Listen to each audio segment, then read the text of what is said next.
Welcome to another edition of the ROTL UK podcast. My name's Matthew Turner, alongside co-hosts Ant and Ryan. How you doing, boys? Hey, doing good, doing good. Been nice to have a little bit of a relaxing week. The weather has been lovely. It's been nice to have some sun over here for a change, and makes you feel a little bit more refreshed, doesn't it? When instead of it being crap all the time, which it has been. It's not been too bad. It makes you smile. I'm looking outside now, and it's bright and lovely and sunshine, but also it ruins the virtual background here. There's Ryan. How you doing, man? Good. I'm caught. I've been caught off by this layout. I'm just kind of floating on the background. I don't know where to sit. It looks like he's cut himself a little hole to get into the picture, doesn't it? It's just like, oi, let me in. Yeah, this is Zoom's new immersive background feature, so I very, very quickly went onto the Lions official stuff and see what I could find, and they've got the schedule up in a nice graphic, so I thought, why not do that? So, I think it looks pretty smart. I'm actually quite creeped out now. It feels like Ryan's gonna like jump through the hole through my PC screen, like out the ring. It's good because you can't see the mess behind me, so I'm all for it. He's the DB we need. Drew says, haircut, Matt, you are bang on the money. I have buzzed it all off. Well, as much as I will buzz cut anything off. This is as short as I can go without looking like, well, a serial killer, a Russian convict. I've been called many things with my short hair, so. What's a haircut? Yeah. I'm interested. What's one of those?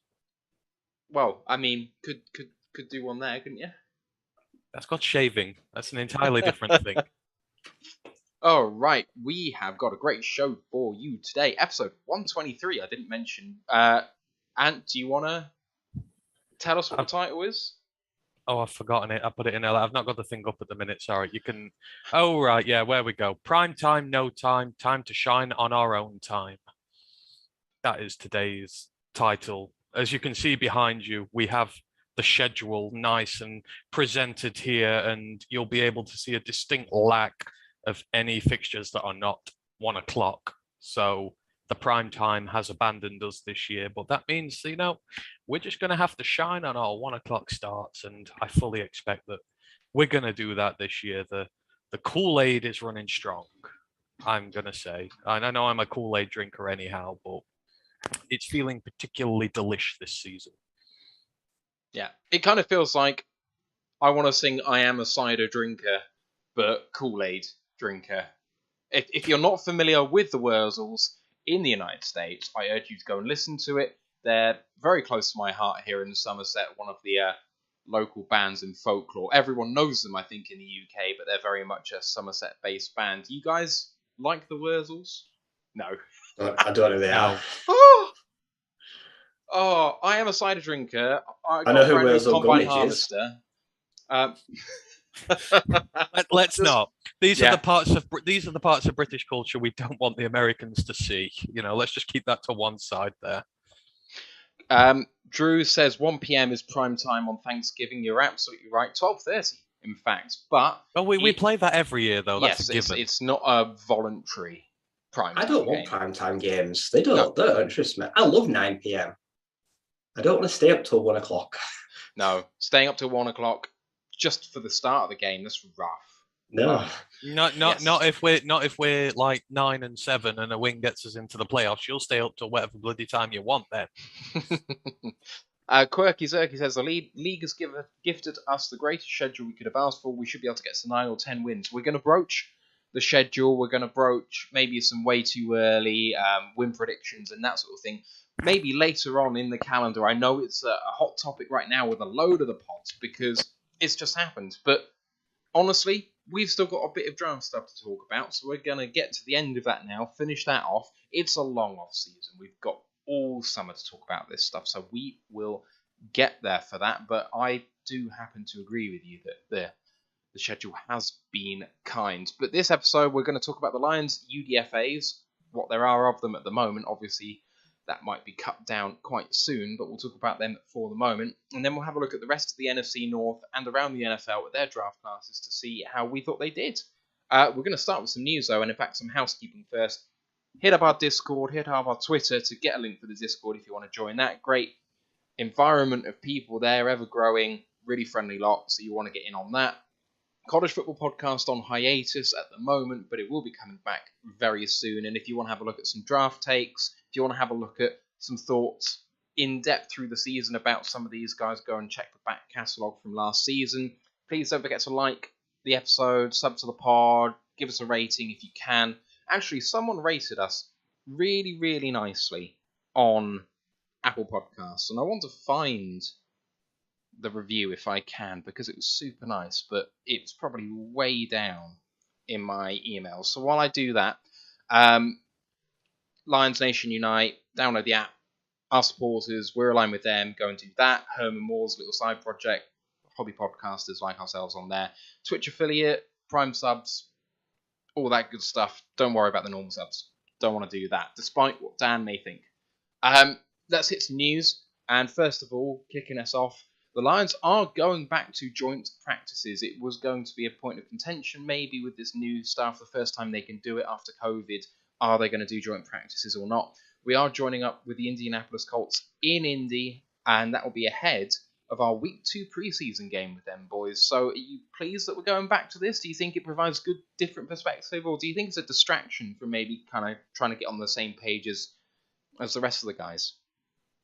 I quite like it. I mean, for one, you're coming up probably against one of the better offensive line units in the league, so there's going to be no one better to sort of test yourself against if you're one of our plethora of new young edge rushers or returning guys there. I kind of like the trench matchup with these. We're going to find out a lot about one another, so I quite like the matchup there. I think it's going to fit into just what we need. I don't mind. I can take all league joint practices. I understand that you want to get some perspective. Also, you'll naturally get a little bit more aggression than you will in a normal when you're going up against someone that's not one of your own teammates. That competitive side will come out a little bit more. You can begin to ramp up the intensity. I've always enjoyed a joint scrimmage going against players that are bigger, stronger, faster, because it can become a bit stale when you're practicing every day with the same people. You kind of know what they're going to do. You kind of know what their moves they want to try. You kind of clock onto that kind of thing. And it sometimes gives me a bit one guy an advantage. So mix up a bit, like say, go against some people that'll throw some things at you. So, and you're going to be playing them. So it makes total sense, like say, to then 2 weeks later have a game against them as well. Yeah, I think it's perfect. I really like it. It's the same as my sort of draft thinking. Like the more varied perspectives you have, the more that like the you think the same, perhaps the more likely it is you're onto a winner. The kind of what's the buzzword he keeps using?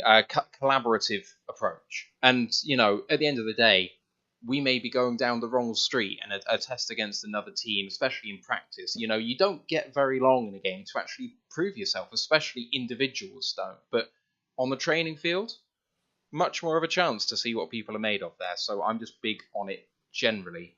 Ash says, Aleem released a song today too. Okay. Thanks for David about the haircut, and hello to you as well. Here's the review. I've just found it. It's called My New Favourite Lions Pod. 5-star review from Shelley Calker. I really wanted to shout this out last week, but I completely forgot, so my bad. Said, upset I've just discovered these guys, a whole bunch of real dudes. I love this pod. It's my new favourite. There was some discussion as to who the real dudes were on the podcast. I certainly can't count myself amongst them. But let's go, I don't know, let's go for Steve. He's the real dude. In absentia. Debatable. I think it's time we stop saying, like you say, don't pay for us, because we're getting all these reviews. I agree with Dan. If people want to throw us a couple of pence our way, do it. It's very welcomed, everyone. But no, that's very nice. Did you say Shelley? Shelley Calker, I think it was. Thank you, Shelley. That's very nice. Yes, thank you. Appreciate it. Right. You did allude to it with the schedule release. We won't go in depth into the schedule, but no primetime games for the Lions this season, aside, as we've already discussed from the Thanksgiving game, that the only team in the NFL to not be given a primetime game. But because of this, there's a whole bunch of things coming around about a preparation advantage or disadvantage, and the Lions are second in the league, and against no team this season will the Lions have less time to prepare than their opponents. Some games they have the same amount of time, quite often they have the same amount of time, But some people, they'll be facing on a much shorter week than we have. Some people, like Dallas, we have a bye before their game, which will actually really help us, I think, in the start of the harder stretch of the year. So we've kind of discussed it already, but this has got to be in our favour, right? There's no excuses this year. As far as I'm concerned, we have a decent schedule. It's not a particularly strong one, although, at the end of the day, every given Sunday, every team is very difficult to beat. But certainly, it could have been a lot harder. Like you say, the rest that we have between games will be able to give us plenty of time to freshen up, to try and stay healthy. This team has no excuses to be going 3 or 4 wins next season. That is just not acceptable at this point. We've been given the best possible opportunity to maximize our potential. So yeah, I mean, it's good for us as fans over here. I tell you, we don't have to stay up till stupid o'clock to be able to do it, and we can watch the Sunday night games after. But there is expectation coming with this now, and I won't hear a word against it. This is not another rebuild year. This is not another, year where we can be bad or anything like that. This is a very winnable schedule in terms of being able to get a lot more this season. So I'm looking forward to it. A little apprehensive at the same time, though. Not to mention just having no primetime games. I saw a graphic on Twitter. Now, it was either time zones crossed or it was miles travelled. The Lions were like bottom 3. We had travelling absolutely no distance this year. I think the Steelers were first in passing through time zones and flight miles. We are really low. So we are not doing much travelling at all this year, apparently. Like I said, the schedule. So that with prime time and then hopefully staying fit, like the stars are aligning. So I agree, there are no excuses this year. I have set a total that I think is acceptable for wins and losses that shows actual improvement. Anything else, I will be hypercritical. Year 2 of the franchise now. Players have grained in. People know the system. He's come out and made some bold statements as well, like I said, that we're going to be faster, no huddle. I'm going to be really critical this year because they're going to be judged a lot more on what happened last year and how far we've come. So the schedule for me has gone from like 6th hardest to 5th easiest based on records last year. So that don't usually mean anything, but it certainly sets you up for a season where anything is possible. We're out there to cause an upset this year, I think. And I'll just add it off by saying that the one game that we do have, as we mentioned on Thanksgiving, is an absolute banger. So I'm quite looking forward to that. That's really going to be a measuring stick of where this team is at. And if it is developing how we all hope it develops, then that could potentially be a special day. Maybe not a win, but taking a Super Bowl contender all the way, showing that we're getting there. But I know you'll look forward to that as well because your favorite quarterback in the league's visiting. Yes.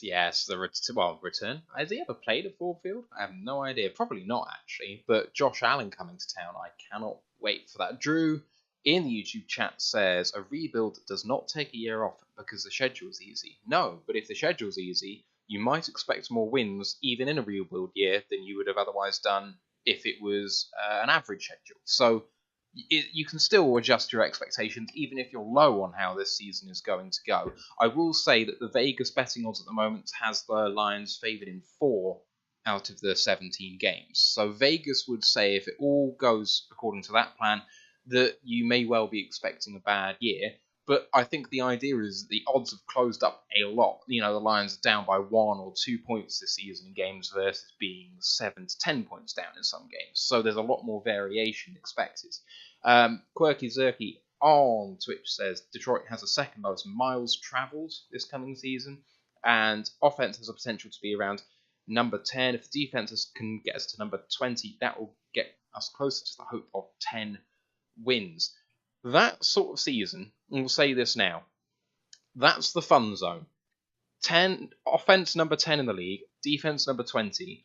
That could be a strong playoff team, and that could be a bargain basement awful team. That has you in the zone where you can have 3 wins in a season because your defense is just bad enough to lose and your offense is just not quite good enough to get over it. Equally, your defense might just be good enough so that your offense can win games, and then the luck plays a massive factor. So in that zone, I would not be surprised with almost any outcome for the Lions in this coming season. For me, all I'm looking for is to continue to believe in this organisation. Does it look like we're going in the right direction? And if it does, I don't care about the wins and losses this season. I just don't. I am going to do, I'll say this now, we're going to do a mini update pod tomorrow, I hope, where we're going to kind of just go through what we've talked about today for 30 minutes. So if this is too long for you guys, make sure to check that out. That'll be coming out probably tomorrow. I might also, if I get time, do a mini hopium pod. Might be 20 or 30 minutes talking about just how good this season could be. So if you want to know how much Kool-Aid I'm drinking, you might want to tune in to that. But that'll effectively preview what we're all going to be talking about later on in this off-season. I feel like this is going to be the huge narrative over the summer, isn't it? Is what is progress from here? You know, we've had obviously the really hard year just gone by. Are you going to measure next year in wins? Are you going to measure next year in player development? How are you going to measure it? And I feel like that's going to be the thing that everyone's going to fall out over next, because it is a question. You know, I think in me and Ryan's case, we've made it where you're at now. You can't just keep going on player development forever. You can't keep having a team that's spunky and fights and just loses all the time. I mean, you know, it just doesn't work. Your players develop a losing mentality, and they don't know how to win games. They don't know how to close important situations out. You saw last year, you know, at the start of the year, we were awful. Let's put it that way. Injuries, all that came to the fore. We couldn't close a game out to save our lives. We gave up big plays, you know. Then towards the end of the season, you saw that change. You saw where we could make the game-winning drives at the end, where we could find ways to close out games and come back, etc. And that is the development that you want in your players. And to have just another terrible year here is no good for them. At some point, they've got to learn how to win games. And we've now given Goff the tools to be able to go and win games with the offenses. Quirky Turkey said it could be a top 10 offense if done rightly. And the defense has had a lot added to it. We've added majorly to our trenches, and we keep getting told trench warfare is where it's won. We've probably added to it more than anybody. You have to win games this season. And I don't care otherwise. Player development ain't good enough anymore. Sometime along the line, you have to close out games. You have to get the win. You have to get the belief up. Yeah, all right, let's move it on. The Lions rookie numbers and the free agent numbers have been released. I'm just loading them up now. But Aiden Hutchinson takes 97, Jameson Williams 18, Josh Pascal 93, Kirby Joseph 31, James Mitchell 82, Malcolm Rodriguez 44, James Houston 59, and Chase Lucas 36. And then the free agents was released earlier today, and they are taking DJ Chark's taking 4, Elliott's taking 5, Hughes 23, Davis 40, Ford 49, and Griffin 86. Any? Oh, yeah, it depends whether you like jersey number chat or not, but we'll keep it brief. Anything you like or dislike out of that lot, boys?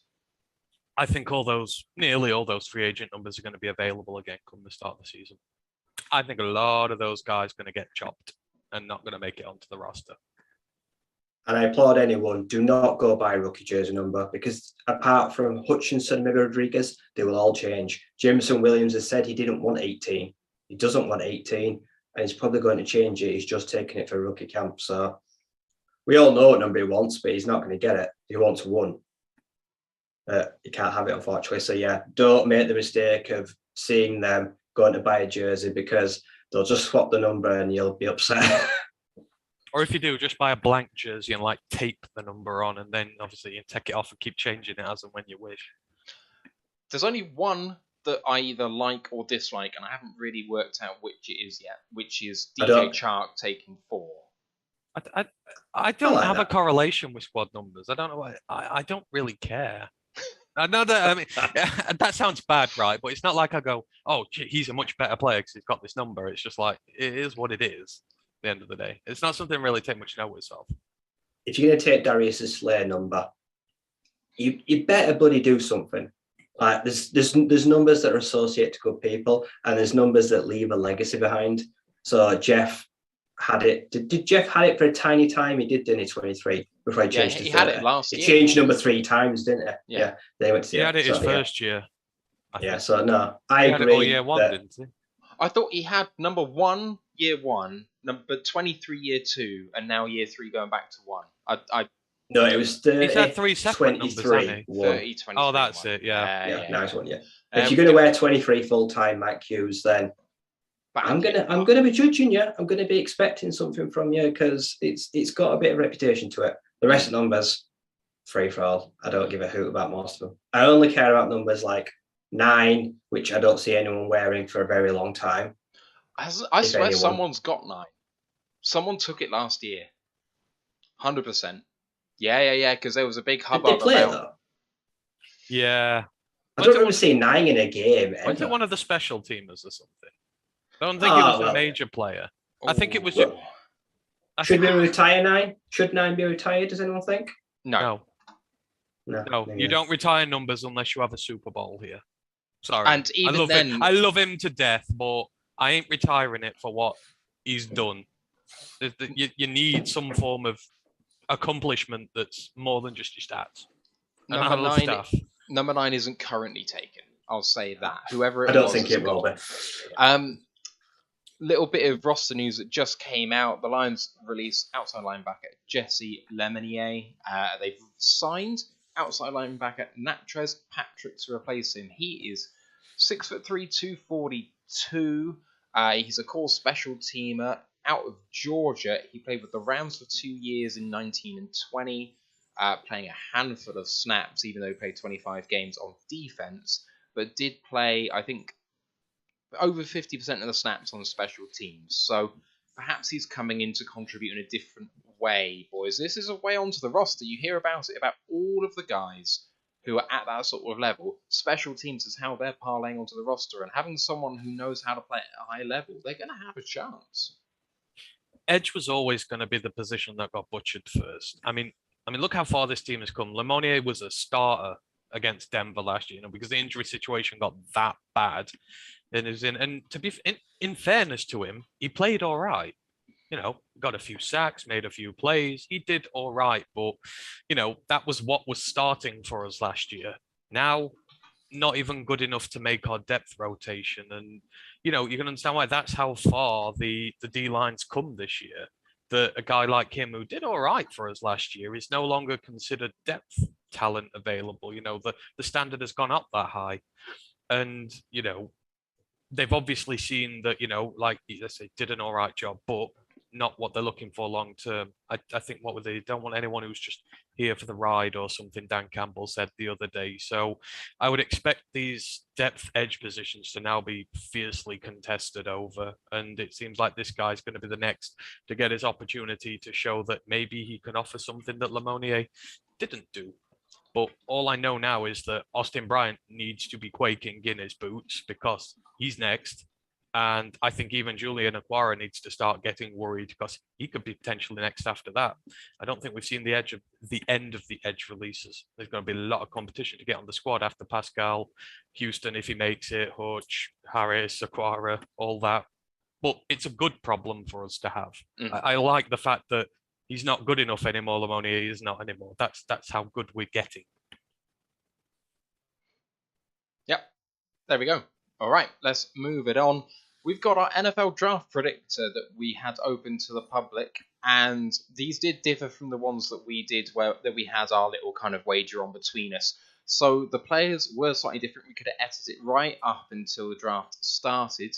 I came away with 1 correct and 3 to the right team, but not in the right place.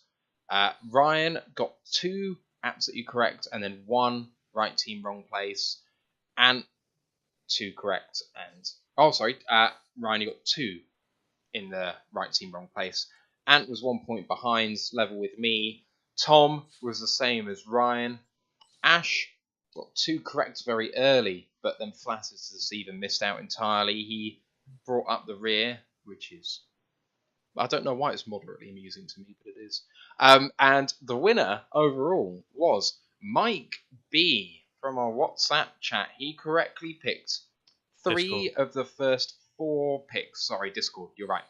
3 of the first 4 picks, and also picked Evan Neal going at 5 instead of 7. So with that and with nothing else, he wins with 7 points. So congratulations to Mike. I'm sure we'll sort out something with you with that in due course. There's one comment in the chat that I actually wanted to bring up. It was said by MCDC in his press conference. I wasn't going to bring it up, but it is pertinent. And Jamel Cooper has pointed out that Campbell said that they were going to streamline the offense. The Lions' offense last year was slow and inefficient, and she wants to see less delay and false start penalties and more deep shots taken by the offense. I find this interesting for two reasons. One is, yeah, well, duh. Like, this needs to happen because it was awful last year. Like, really, really bad. And two, it's exactly what they said they'd do last year. When A-Lin got the boot as the offensive coordinator at the bye week, and they brought in our new offensive coordinator now into the mix, they said they were going to change the verbiage, make it simpler, try and avoid this sort of thing. Now they've got a whole off-season to do it, but they said they were going to do it before. It didn't work.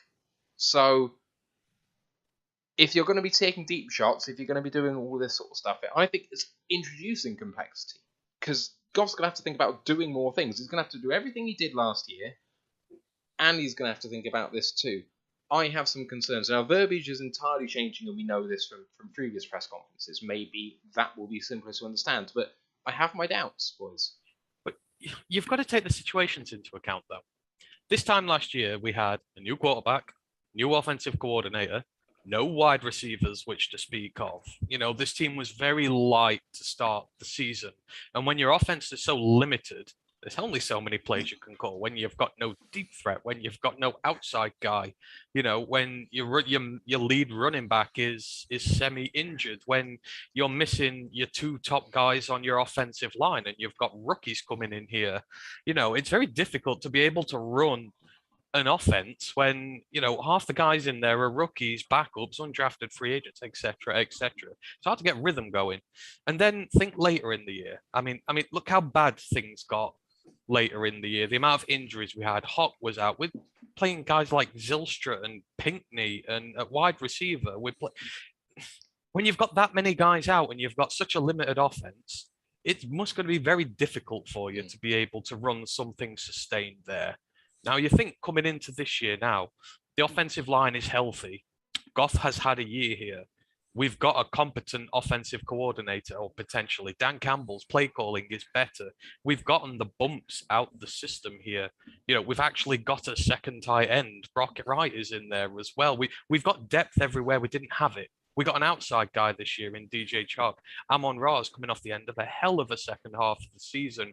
You are in a much better position now, and you have more weapons at your disposal to be able to run a better offense. You know, I do get where you're coming from. They said they were already going to try and do it, but you've got to think of the lack of resources there. There's only so much you can do when so much of your offense is not designed to be a starter. And I think now, like you said, the whole off season's here. We've got the players in.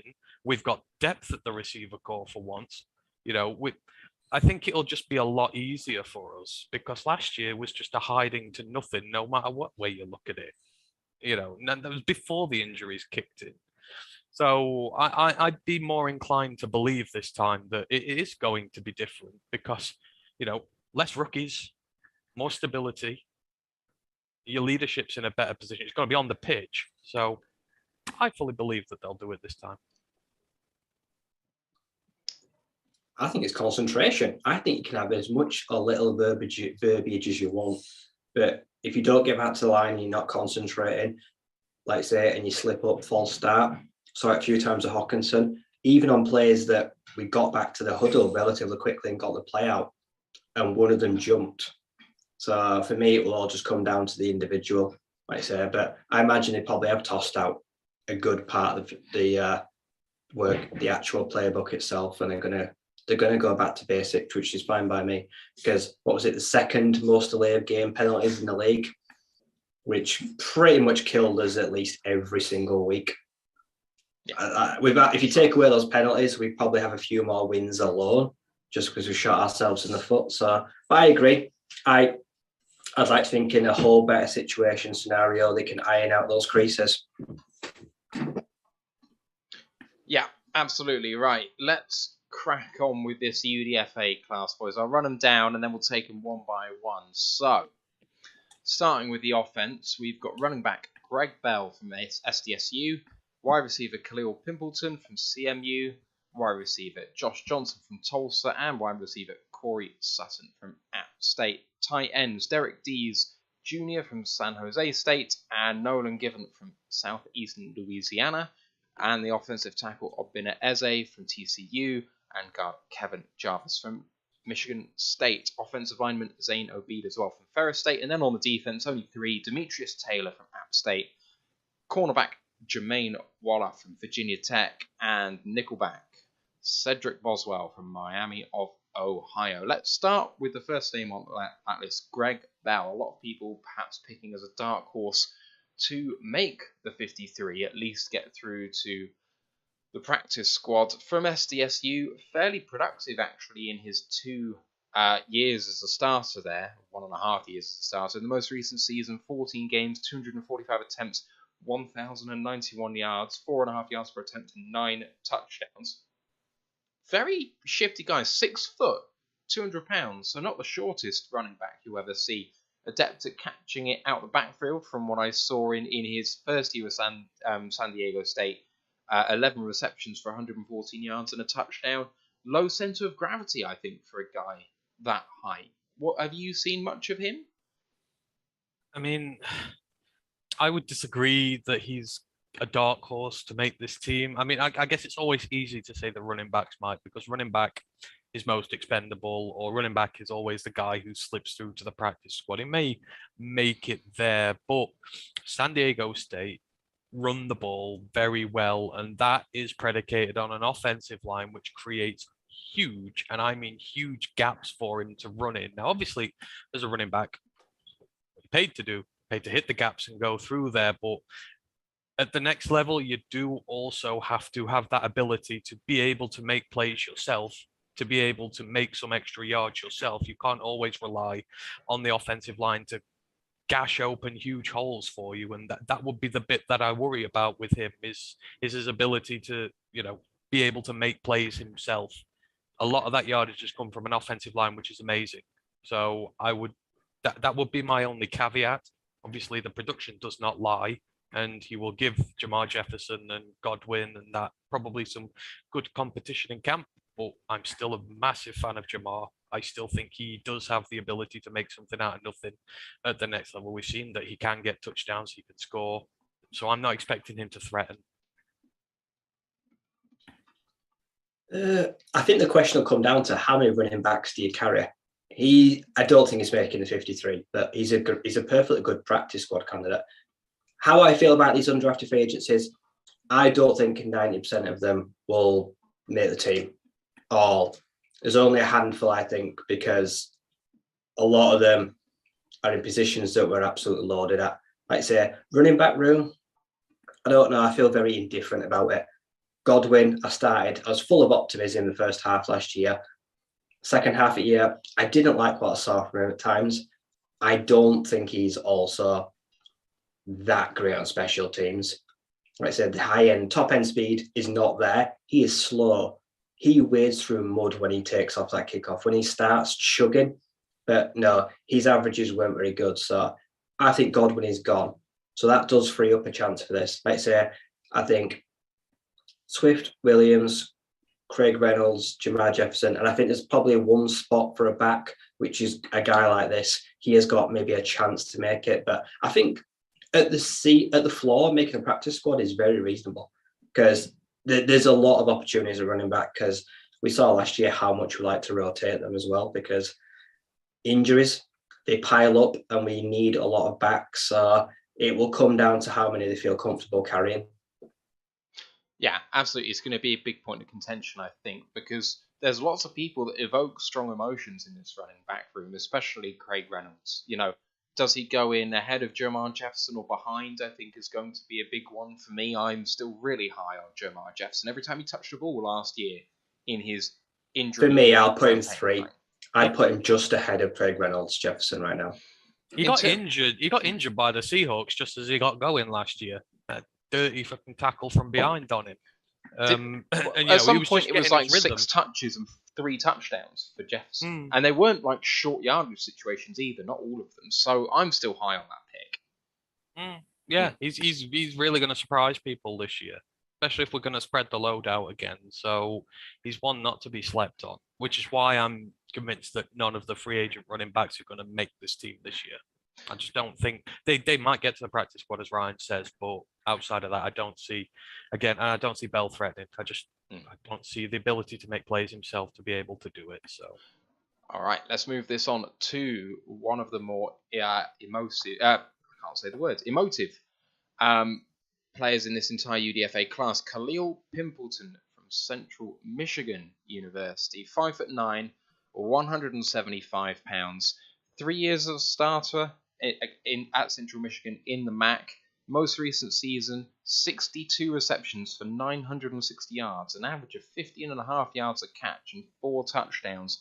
Also, 16 rushing attempts in both of his last 2 years for 134 yards and 84 yards respectively, and 5 touchdowns between those 2 seasons. So someone adept at catching the ball and taking out the backfield. I saw a lot of jet sweeps on his highlight tape. He seems to be a bit of a gadget back sort of player, someone who's going to kind of be a slot only type guy who, is going to be competing in a room that actually doesn't have a lot of competition for slot wide receiver reps beyond Amon-Ra St. Brown. So, he's going in, and with what you can see on tape, he's 5'9", low center of gravity, all of that stuff. And jet sweeps are something that people are always trying to incorporate into the team.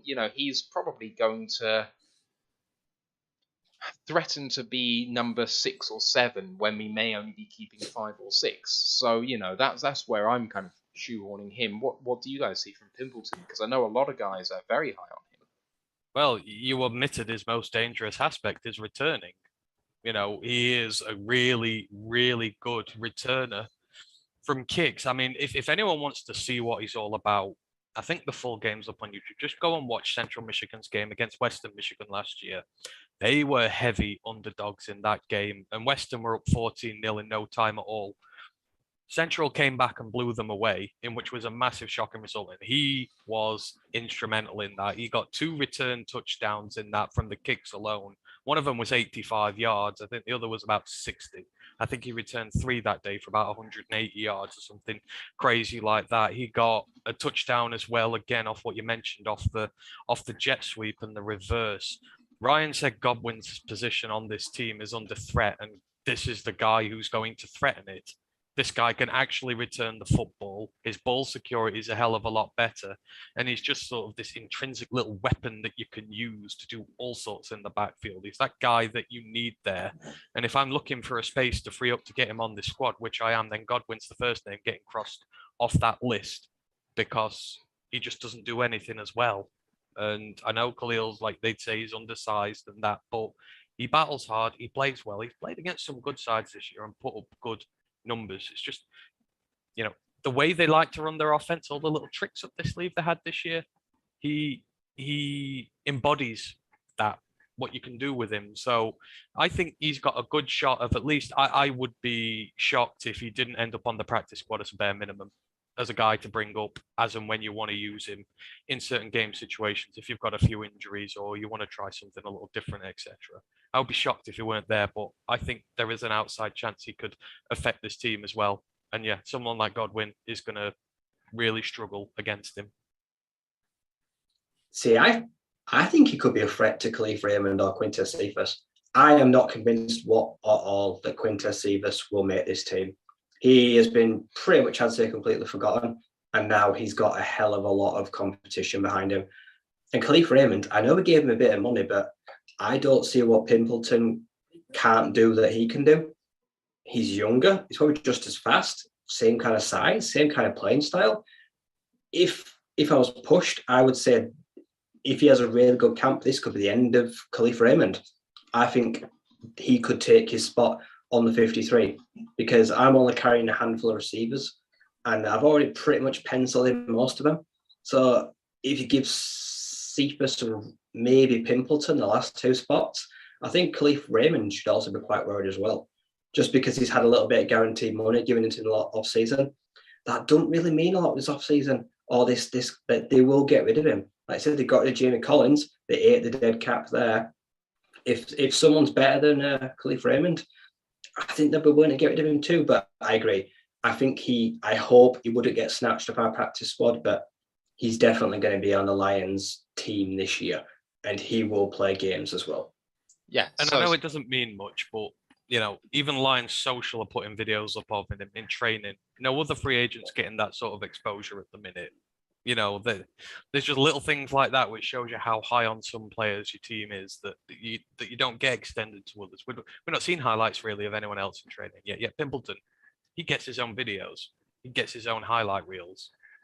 I mean, to be fair to him, he had one really good drag route right to left from the slot for a catch and yards after catch. So, maybe it's not that they're favouring him and he's the only one that's actually put anything good on tape at all. It might not be a good thing in his favour. It just might be that everyone else is disappointing right now. But I mean, he's the perfect sort of guy you can use, because what do we train our receivers to do more than anything? It's block.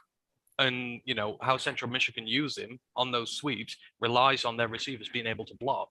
So the system is there for him to work with. He's going to get behind Chalk. He's going to get behind Amon-Ra. They'll go and put the dirty work in there. Mm-hmm. So the system's set up for him to succeed. All right, let's move on to the second wide receiver, one which actually I think at least initially evoked a lot more excitement. Josh Johnson out Tulsa.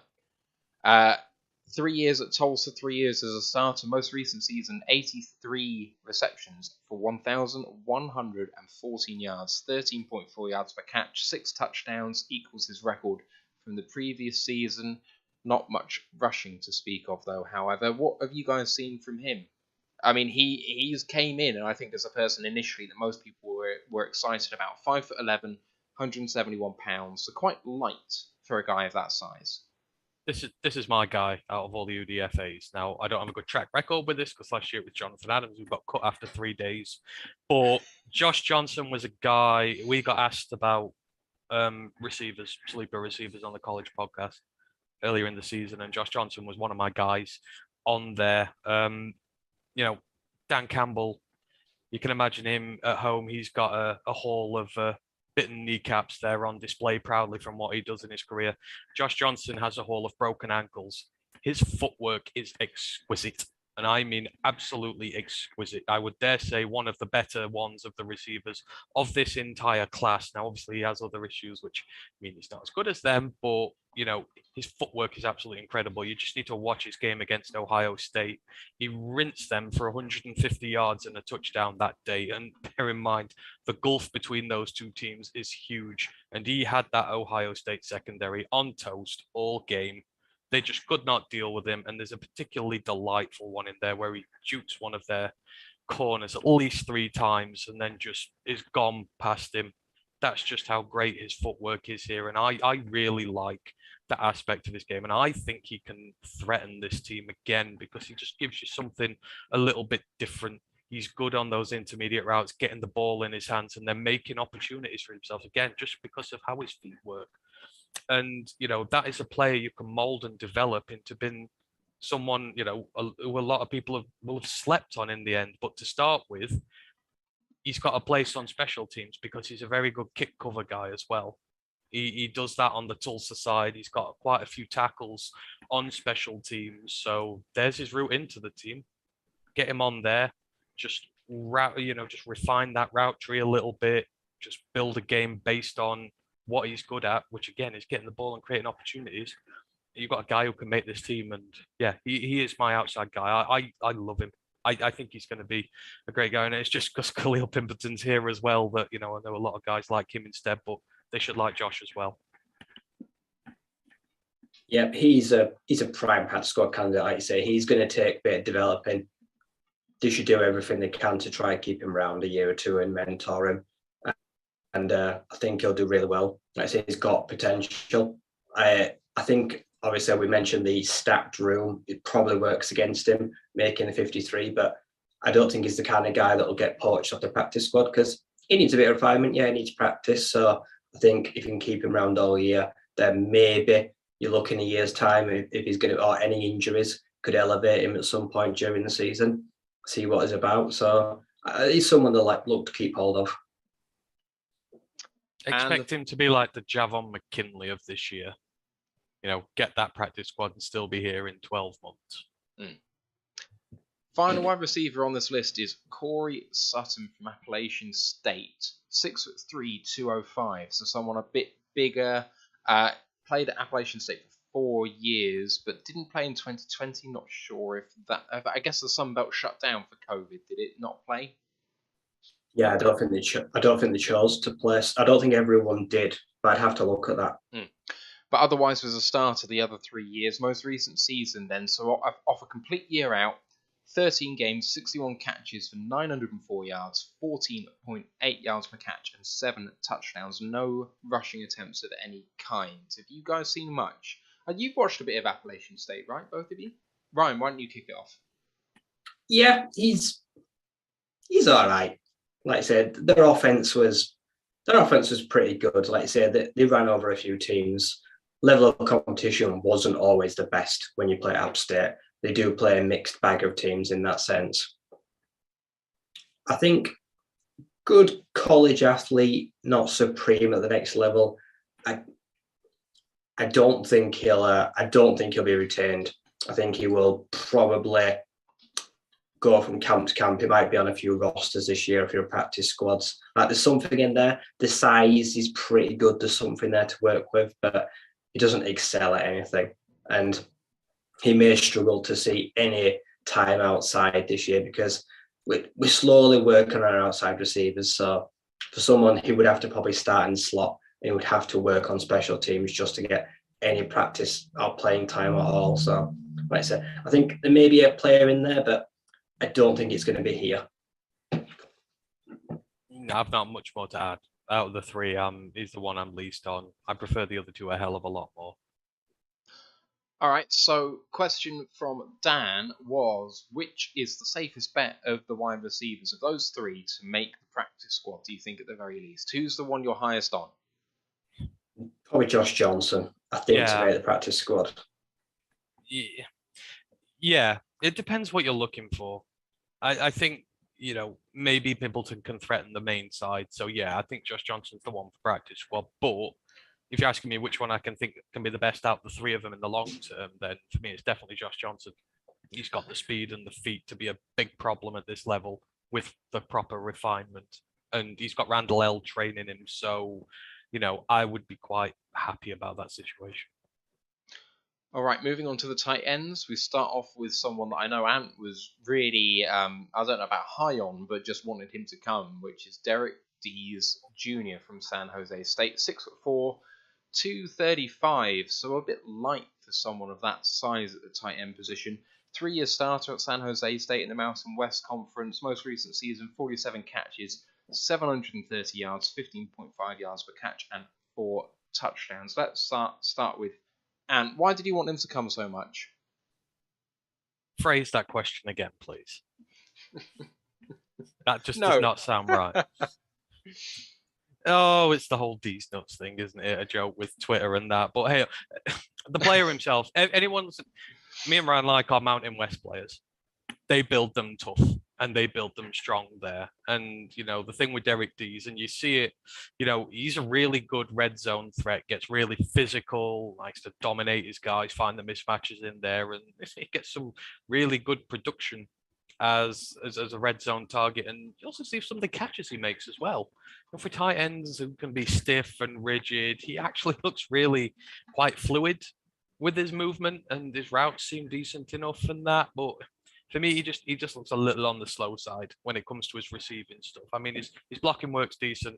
Again, in the Mountain West, they make their tight ends block. They're up against a lot of tough edge rushers there, so you wouldn't, put that into dispute.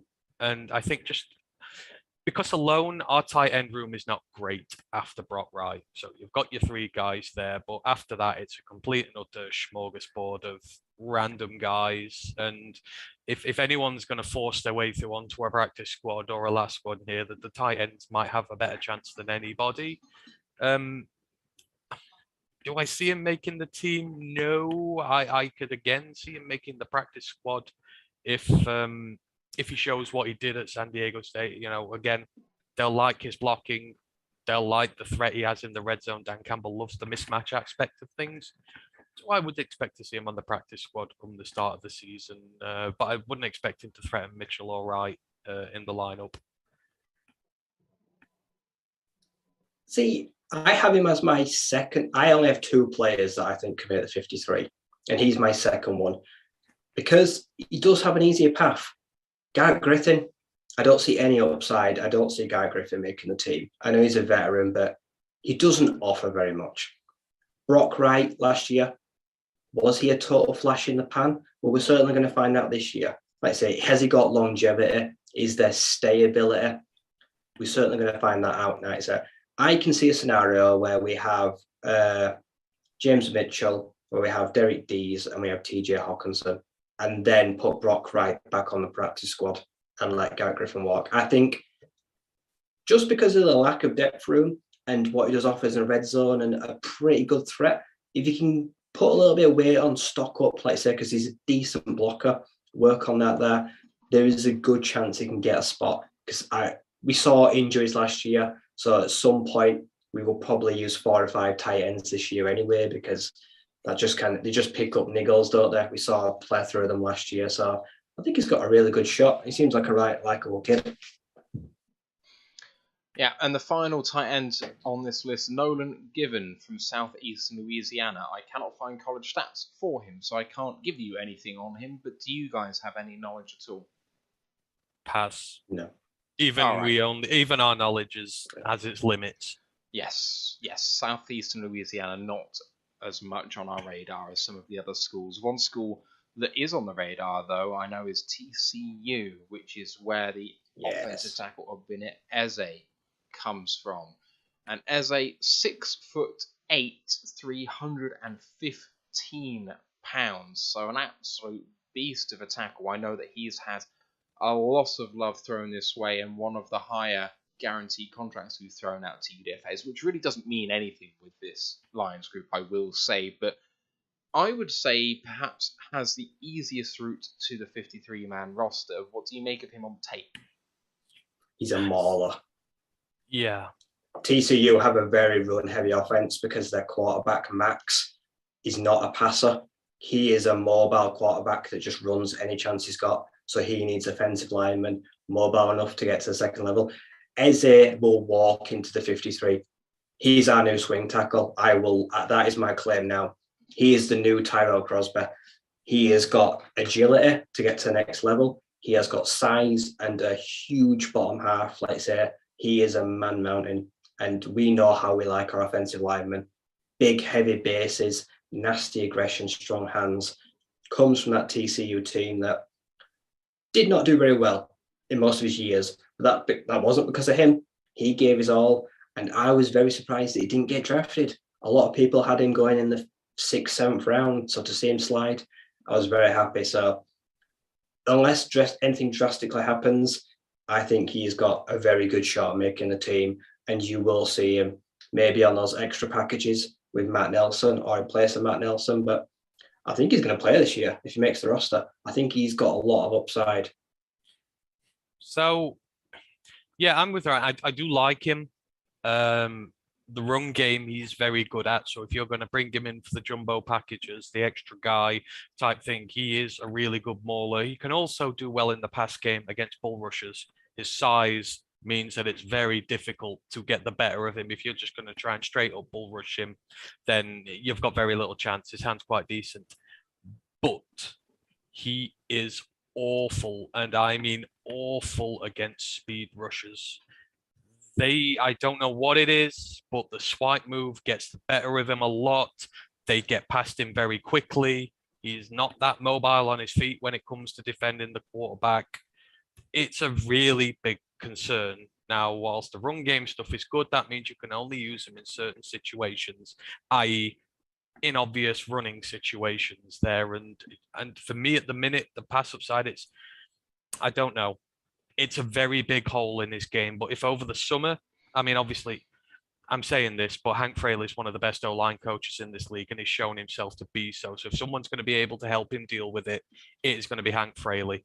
But it is a problem that needs addressing. That's why he went undrafted, because the speed element killed him, and that needs to improve if he wants to be in our starting lineup this year. If he's getting starting reps, I will be worried.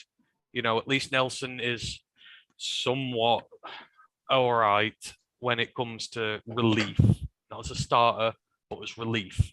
So he's just going to need to show me that he gets a bit better at that first before he makes his roster and starts making starts. But as an extra lineman just in the running game, I'd be more than happy.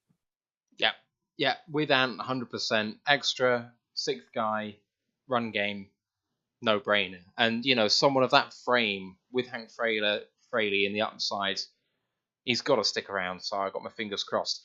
And I'm sure you guys heard Brad Holmes going off there. The sound that he gave when they drafted Saul, the woo happened, which means can only mean one thing. Derek Bobarek has subscribed with Prime his 4th month. My thanks, our thanks to you, brother. Much appreciated. Let's move this on from Obinna Eze to our 2 guards or offensive linemen remaining. First one up, a bit more well known in Michigan, is Kevin Jarvis from Michigan State. 6'6", 325 pounds, so smaller but heavier actually than Eze. Have you seen anything from Jarvis, boys? I must admit that we had Standing Room Spartans on our pod, and I don't remember him mentioning him as a name that was going to threaten this draft. Now, I could be wrong. Ryan could correct me here, but I think the offensive lineman... No, he mentioned Stuber. Oh, no, Stuber's the Michigan one. It was the... oh, God, what was his name now? He mentioned another offensive lineman that it could have been, and I've forgotten his name, but I don't know whether he mentioned this guy. He didn't tell us much about him regardless, so... All I'd say is that Michigan State line allowed Kenneth Walker to run forever last year. So again, you would expect that the run game stuff is good. And then I don't know about that. I couldn't say much, and I wouldn't want to because I've no idea. Got a question from Cool Down Rat. I'm pretty sure I know the answer, but I'll say it before I give it just so you can think about it as well. What are the rules around offensive line on match day? Does it give you extra bodies on match day? I'm pretty sure that if you have, I think it's 8 active offensive linemen, you get an extra 2 spots on your match day squad. So if you only run with, I think it's 8, might be 9, but something in that vein. So you always want to have that many offensive linemen active on game day, and you get a couple of extra spots around the roster. So there's just 3 guys, basically. Any of you think any differently? I don't think we had 8 guys on the offensive line at some spots last year, did we? Yeah, I think we were down to our last... No. So we had our 5 starters. Then we will have had Tommy Kramer. No, I mean Matt through Nelson. Injuries. I mean injuries during the season. On match days, we wouldn't be able to field 8 offensive linemen. 2 extra active, but 1 has to be O-line. There we go, from Quirky Zerky. Cool Down Rat says he thinks he's going to have 8 or 9 offensive linemen on the roster. Ragnow, Brown, Vaitai, Jackson, Kramer, Sewell, Decker, Nelson. Hard to argue with that. That's all of the guys returning from last year, basically. Oh, David Reinfurt coming in with the gifted sub, giving a tier 1 sub to Dan Pask. Thank you, sir. Much appreciated. That's also, I love hearing that sound. I know you guys can't hear it because I'm not sharing the sound, but it's music to my ears. I agree. I don't know. I feel like there's going to be a fight for that tackle spot, but I do feel like they really like Matt Nelson. The reason he's still here after all these years, and don't get me wrong, when Nelson's in for the jumbo, when he's in as relief, he's absolutely fine, But it's just when you transition into a starter, he is not there, and I don't know. I feel like they might run with more tackle depth this year. Because obviously, there's no Will. We canned Will Holden, didn't we? Oh, yes. Please tell me we canned him. Thank fuck. So I would maybe expect another tackle in there, because I don't know whether they're going to try Brown at guard. I guess if Ragnow's playing, Brown needs to prove he can play other positions to have more versatility. It can't just be a centre, because you hope we never need him. Exactly. So I feel like him and Kramer will be the guard backups, and hell, Stenberg's still here at the minute, so he could be there. So I feel like I think they might take Eze, because you can bring Eze in for the big run packages, bring Nelson in for the pass protection if you need him, even though neither of them are particularly good. So I think they might take more. Stenberg the water boy. Oh, don't. Because he's certainly not offensive line. I hung my hat out on this one, so I'm still hoping that he comes good eventually somewhere. You know, they love Kentucky linemen and they won't give up on him easy. Mr. Nasty. There must be a reason he's still here, because a lot of others have come and gone. You know, you think, hang on. Drake Jackson, he came and went. Drake Jackson came and went. We've had tackles, that god awful tackle, the other one. Who was the other tackle we had last year? Not Skipper. Will Holden. Skipper was in there, Holden, and there was another one. These are names that I've blocked out here because they were so awful. No, they were awful. And that sound yet again is Quirky Zerky gifting his 6th sub in the Twitch chat, giving out to CL41106X. Thank you very much for doing this. It means the absolute world to us. The hype train is running. God knows what that means, but it's there. I feel the pressure rising to put on a good show. I know. And Quirky Zerky is saying Ode Ibushi, but no, I think he was long gone by that point. There was another tackle last year who was absolutely. I'm gonna figure it out who it was, just because you they were absolutely. You do that, and we'll round out the rest of this UDFA class, because we're an hour through, an hour to go, and I want to spend some time on these draft classes. We've gone through the best guys anyway, so we'll get to the rest. So Zane Obeid, Ferris State, offensive lineman. Can't find any stats on him. Do you guys know anything about him? No. Good. Let's move on. Defensive lineman Demetrius Taylor, another from Appalachian State, 6'1", 290, so much undersized actually for being that sort of interior offensive lineman type guy. 4-year starter at Appalachian. Oh no, maybe not starter. 3-year starter at Appalachian State. A lot of tackles for a loss on his book. So 13, 13, and 10.5 in the last 3 years is particularly impressive. Have you seen anything from him? Yeah, he's very, very good. I put it in our Discord not long ago before we came on here, but the likes of John Penasini and Sean Conan, they're going to struggle with this guy now. You've got a caveat that he's playing in the Sun Belt, which ain't exactly the creme de la creme of college football in there. So he's not coming up against maybe some of the linemen he's going to come up against at the next level. But this guy is just a complete and utter disruptor. You know, you can play him at nose, you can play him at, out with the 5 tech. He plays across the line for Appalachian State, and by bullying, by light feet, by any way possible, he will come through and make plays for you. His game against Coastal this year, Coastal probably one of the best teams in the Sun Belt. He wrecked their offensive line and their running back in that game, because I'm pretty sure App beat them and took away their unbeaten season. And a lot of it was on him just completely and utterly bringing that Coastal offense to a standing stop. I'm really excited to see how he does. They were high on him early. I remember at his pro day, they took him aside and they specifically targeted him there. So they've been looking at him a long time. They've obviously seen what they like on tape. They took no time whatsoever. He was one of the first guys, maybe the first guy announced as a free agent after the draft was done. So they were eager to get the deal done. I could see him threatening to get in this 53 if he shows more, because obviously we're a pro Penasini podcast here. We love what John brings to this team, but if they feel that him as a first year over Penasini as a third year gives you a little bit more, it would not surprise me to see him supplant one of these guys, or at least he'll be in front of Cornell, guys like that, if he is even still here. So I can see him seriously threatening this team. As a very minimum, he will be on that practice squad getting developed.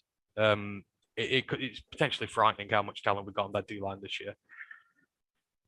I agree. I don't see there's any way they let him leave. They will put him on the practice squad, and I think they'll protect him every week as well. I don't think there'll be any weeks that they're allowed to let him leave. So I agree. He's very much like Pascal, because the body size. Pascal's 6'2", 290. interior defensive lineman, gets pressure from inside out. So there's similarities there in size and play style. I just feel like, say, it's the defensive line is pretty deep right now. I agree. Austin Bryant, Cornell, they have got to go. They are dead wood. So let's get a chopping. Let's start getting rid of some of this crap. So once we go through a fresh canvas, he's got a chance. Yeah, I agree. They met with him very early. They made it very public as well that they spoke to him and liked him. So I think he'll be here on the practice squad. And I think he'll get protected. I don't think they're going to let anyone poach him. So, Darren Paolo. Yes. Yeah, That's we who it just is. got it on the Twitch chat. I've been Silos. chatting with them. Yeah. Silo's just put it up in. Thank you, Silo. That I knew there was a reason I'd forgotten about him because he was bloody awful. So yeah, Darren Paolo. Yeah. I was just saying in the chat. I know it's someone Italian sounding, but I just can't remember who it is. Cool Down Rat came with the Darren Paolo. I love that.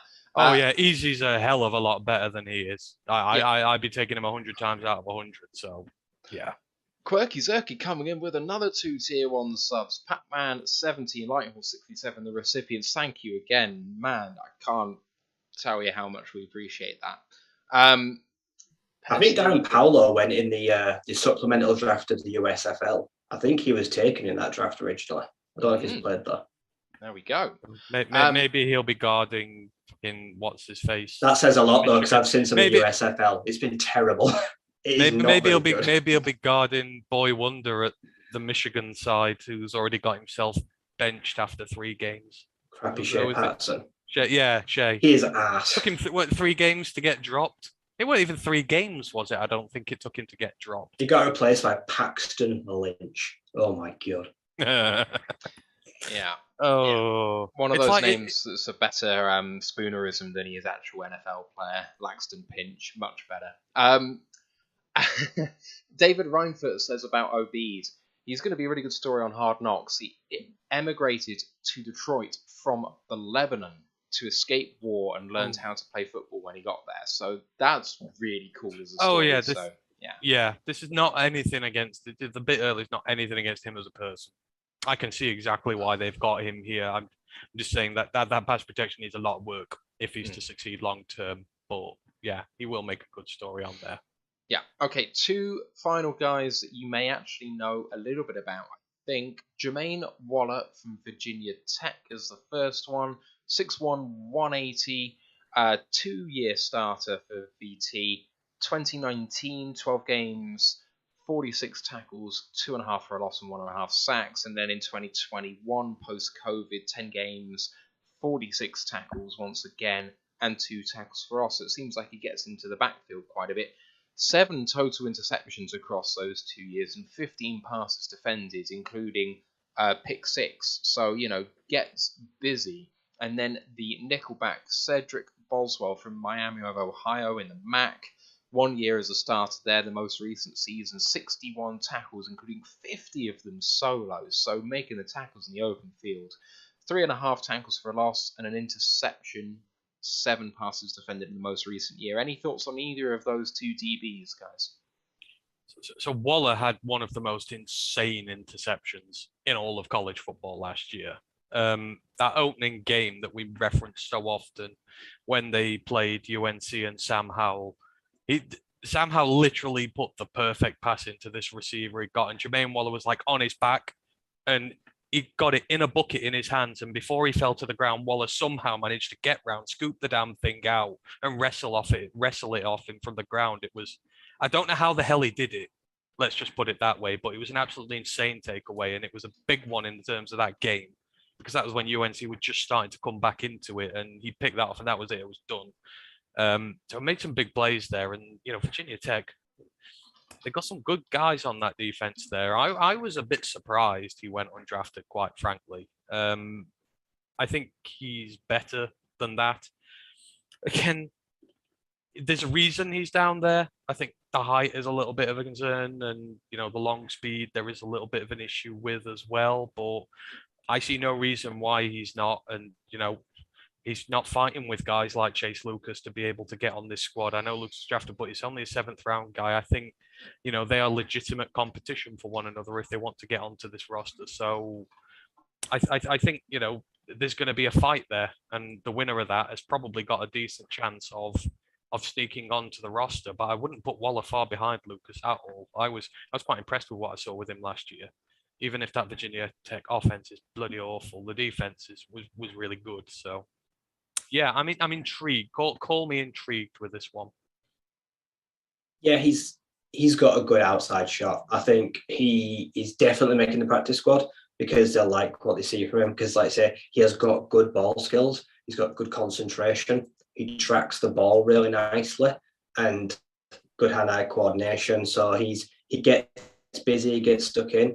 The size is there. See, I think this cornerback room could see a lot of turnover. Some of those darlings from last year aren't showing. I'm sorry, people might not like this, but AJ Parker, he might not make this team this year. And I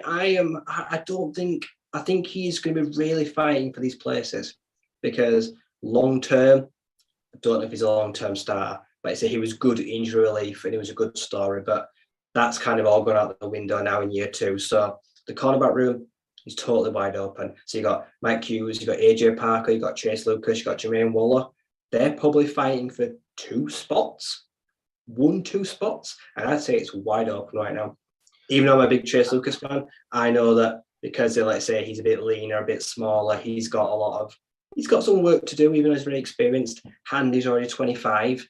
People look at the age as well, say that the clock's already ticking, but there's only a few cornerback slots that are even close to being penciled in. So Waller's got as good a chance as anyone. I think it's a rare thing though. This is like good competition. This isn't like the safeties last year where it was just, if someone's got 2 legs and can move around, they get a game for us. This is genuinely, Waller, Lucas, Hughes. These could all be getting a starting spot for us this year, dependent on. And I think it's going to be, evolution of the fittest, as it were. I think they're going to really press one another very hard, and whoever gets into that team is really going to have earned that spot. And I would be, quite confident in the ability of the guys who make it. And I would expect us to keep the ones who don't on the practice. I would expect to see a corner-dominated practice squad this year because there are so many guys on there. Because you don't know if Akuda's going to come good. We need to know if Iffy's going to stay healthy. Amani might not get paid next year. So there's still so many long-term questions about the position that I expect them to try and keep as many as they physically can as long-term security. So I would expect to see all these guys here in some form. I think Hughes probably wins out, I guess, but I would expect him all here.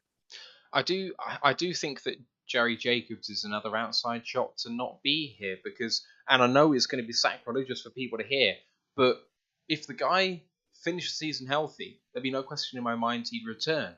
But in such a crowded room, when you're coming off an ACL, and you come from an undrafted place, no matter how well you did last year, that's going to set you back. It just is. And I love Jerry. I love his story, all the stuff he's done with the Detroit Lions podcast and, finding out about who he is. I love the guy. I really want him to be here. But it's a crowded room. And he's coming off injury. I think he starts the season on PUP. I think they said he's not going to be ready for the season. So I would expect them to put him on PUP and protect him that way. So on the Detroit Lions podcast, they have alluded to the fact that Jerry has basically said he's ready to go right now. So, but we'll has see. Jameson Williams. If Jameson Williams had his way, he'd be out there running around tomorrow going like a madman. There's a difference between. I'll wait till a doctor tells me that. Yeah, there's a difference between a player saying that he's ready and the player actually been ready. I know that the big thing was that he wasn't going to be fit for the start of next season. So, I mean, he got injured after Romeo, and Romeo's still nowhere near yet. So I don't think he's close. If they can, it will be a good way to protect him by putting him on there because no one can poach him from that, I don't believe. And you can wait until he's fully healthy and then reactivate him and do as you wish. But I don't think they're going to let him go. He's the epitome of what this new Detroit team is about. It would upset the fans if they let him go. They would have a bit of a mini revolt, and I think they're trying now to do more to win the fans over. But even then, as a player, he is the epitome of it doesn't matter where you come from, what your stock is, how big your name is. You make the most of your opportunity, there's a place for you here. He's like the poster child for that, and you don't just let him go without giving him a chance to get back and earn that spot back. If you just let him go, then you're sending that entire message, you're rolling it up, and you're throwing it into the bin. Oh yeah, I So don't like the message that it sends, but we're getting to the point where some difficult decisions are going to have to be made, and people who are going to contribute on other teams are going to be let go. Okay, so if we're going to work by that, then Akuda goes before Jacobs. No, Because Akuda, no, No. because if you're going to say that, it's about what you bring to this team. Jerry Jacobs has brought more to this team than Jeff Akuda has. in the That is past. fact. In the past. Yes, yes, but that's still the track record. He is proven. But I don't give two shits about track record. Track record is You've what just, has you've just said happened. there, though, it's about what they bring to the team. Well, I didn't. I'm not sure I said that, but what I would say is about what you are going to bring to the team, which is yet undecided. And sometimes your prior history is an indicator of what you're going to bring in the future, and sometimes it isn't. See, I don't know. I'm just going to stick with the player who has shown what he can do for me. And him and Parker, they've shown what should be expected of this team now. These two guys came in, fought for spots, and got them, and got better every single week. So that is now what every player should be striving to do. If an undrafted free agent can do it, you're going third in a draft, you should be able to do that as well. And I think it sends completely and utterly the wrong message to not even give Jerry a chance to get back in this side, whilst keeping people, not naming names, who have been injured or have not proven themselves in this team yet. So that's all I'm saying on that one. It's not just a bad message to the fans, it's a bad message to the players as well. Yeah. It's a decision that they should not make. Yes, indeed. So we're going to have a lot more chat on this potentially next week. We've got it in pencil that the chat is going to be way too early 53-man roster, so we can spend an entire show talking about the merits of keeping people, not keeping people. Let's move this on to the NFC North draft classes, and then maybe we'll have a little bit of time to look around the NFL before the end. Chicago, I'll start with, and they took Kyler Gordon at 39, Jaquan Brisker at 48, Velus Jones Jr. at 71, Braxton Jones at 168, Dominique Robinson at 174, Zach Thomas at 186, Treston Ebner at 203, Doug Kramer at 207, Jatiah Carter at 226, Elijah Hicks at 254, and Trenton Gill at 255. A lot of picks there, 11 guys in total. What are you making from that overall draft, boys? No one in round one, as we knew.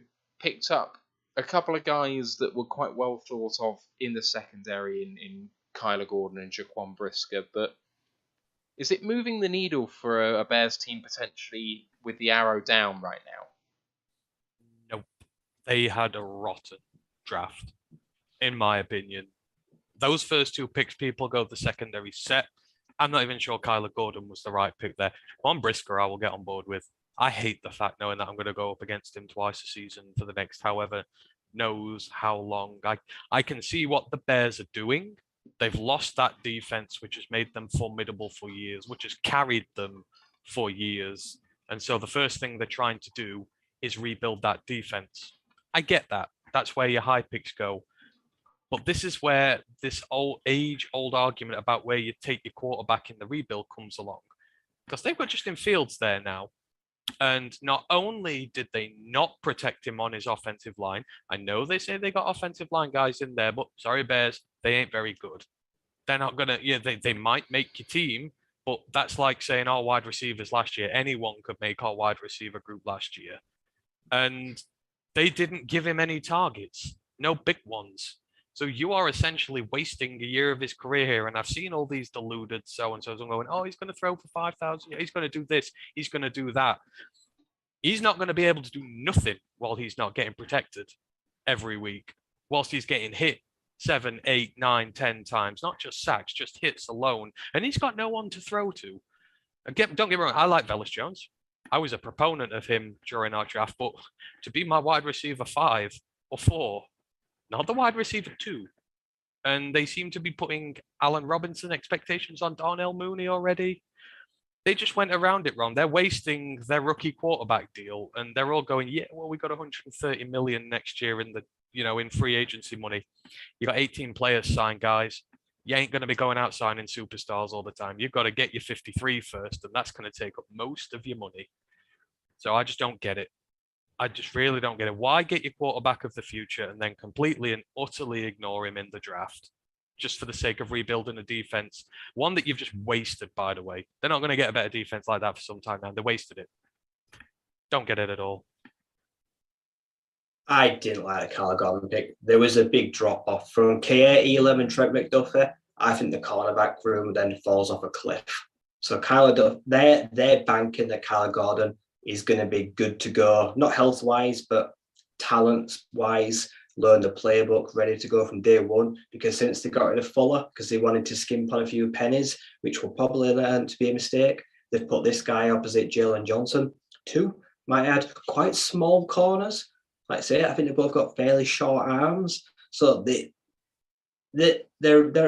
banking on that these two can become a dynamic duo very early on and hold teams on the outside, which I think they're going to certainly have growing pains in that area. So I think this is going to be a labour of love, but I agree that Justin Fields' best years are currently right now and ahead of him, and I don't think they did their best to back him this draft. I wasn't that high on Velus Jones at all anyway. I don't think he offers that much instantly on a day one. I think he's also someone that will struggle to see the field in a few weeks. You'll rotate him in. I'm just not that high on it. Like I said, I don't think they've made it that much better, their team. I still think there's absolutely no reason we should be finishing below them from what I've seen them do so far. They haven't got any better. No, they're not miles better than us, even on paper. Oh, on paper, I think they're miles worse. Yeah. I mean, some people Dan Campbell should be fired if we finish below them. I am putting that up there now. If we can't beat that team with how bad they are over a full 18-game season and be better, 17-game season, be better than them, Dan Campbell should be fired. We need expectations, and that is a bare minimum expectation to be better than that team next year. And I've seen all their fans saying they're going to sweep us. What the hell with? They ain't even got a broom, let alone anything else to be able to sweep us away with. And I'll be majorly unhappy if they beat us.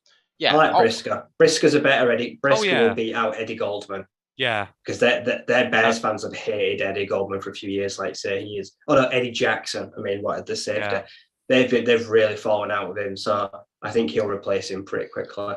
That was the pick. And Dominic Robinson's all right. Adds a bit of juice. I think he's an edge in it. So those two are all right. But I think either side of it did not do a lot to convince me. I think it's kind of funny that their biggest need was offensive line. And after pick 167, when they had 8 picks, they took 2 tackles, a guard, and a centre, and none of them are any good. That's just funny. No. Like, it's how to lose 101. Like, you've gotten rid of your coach, your front office, you brought in new guys, but it's the same old rubbish for the Bears. Let's move on. So just to say, they're talking about all this money they've got next year to be able to rebuild that team in one off season and be good to go. Why the hell would you neglect the premium spots? Why not take your tackle and your receiver next year? Because you're going to be paying a damn sight more for them in the free agency market next year than a corner or a safety. I can tell you that now. It does not make no sense. I guess like they're in between a rock and a hard place. So at 39, to be quite frank, there were no good tackles available. If they wanted to get one, they had to move up. And you don't, as a rebuilding team, want to move up. I do get the predicament. But at the end of the day, they still haven't gotten any better. If anything, I think they've gotten slightly worse because of the people who've left. In fact, they've gotten a lot worse because of the people who've left, and they haven't plugged the gap with the people who've come.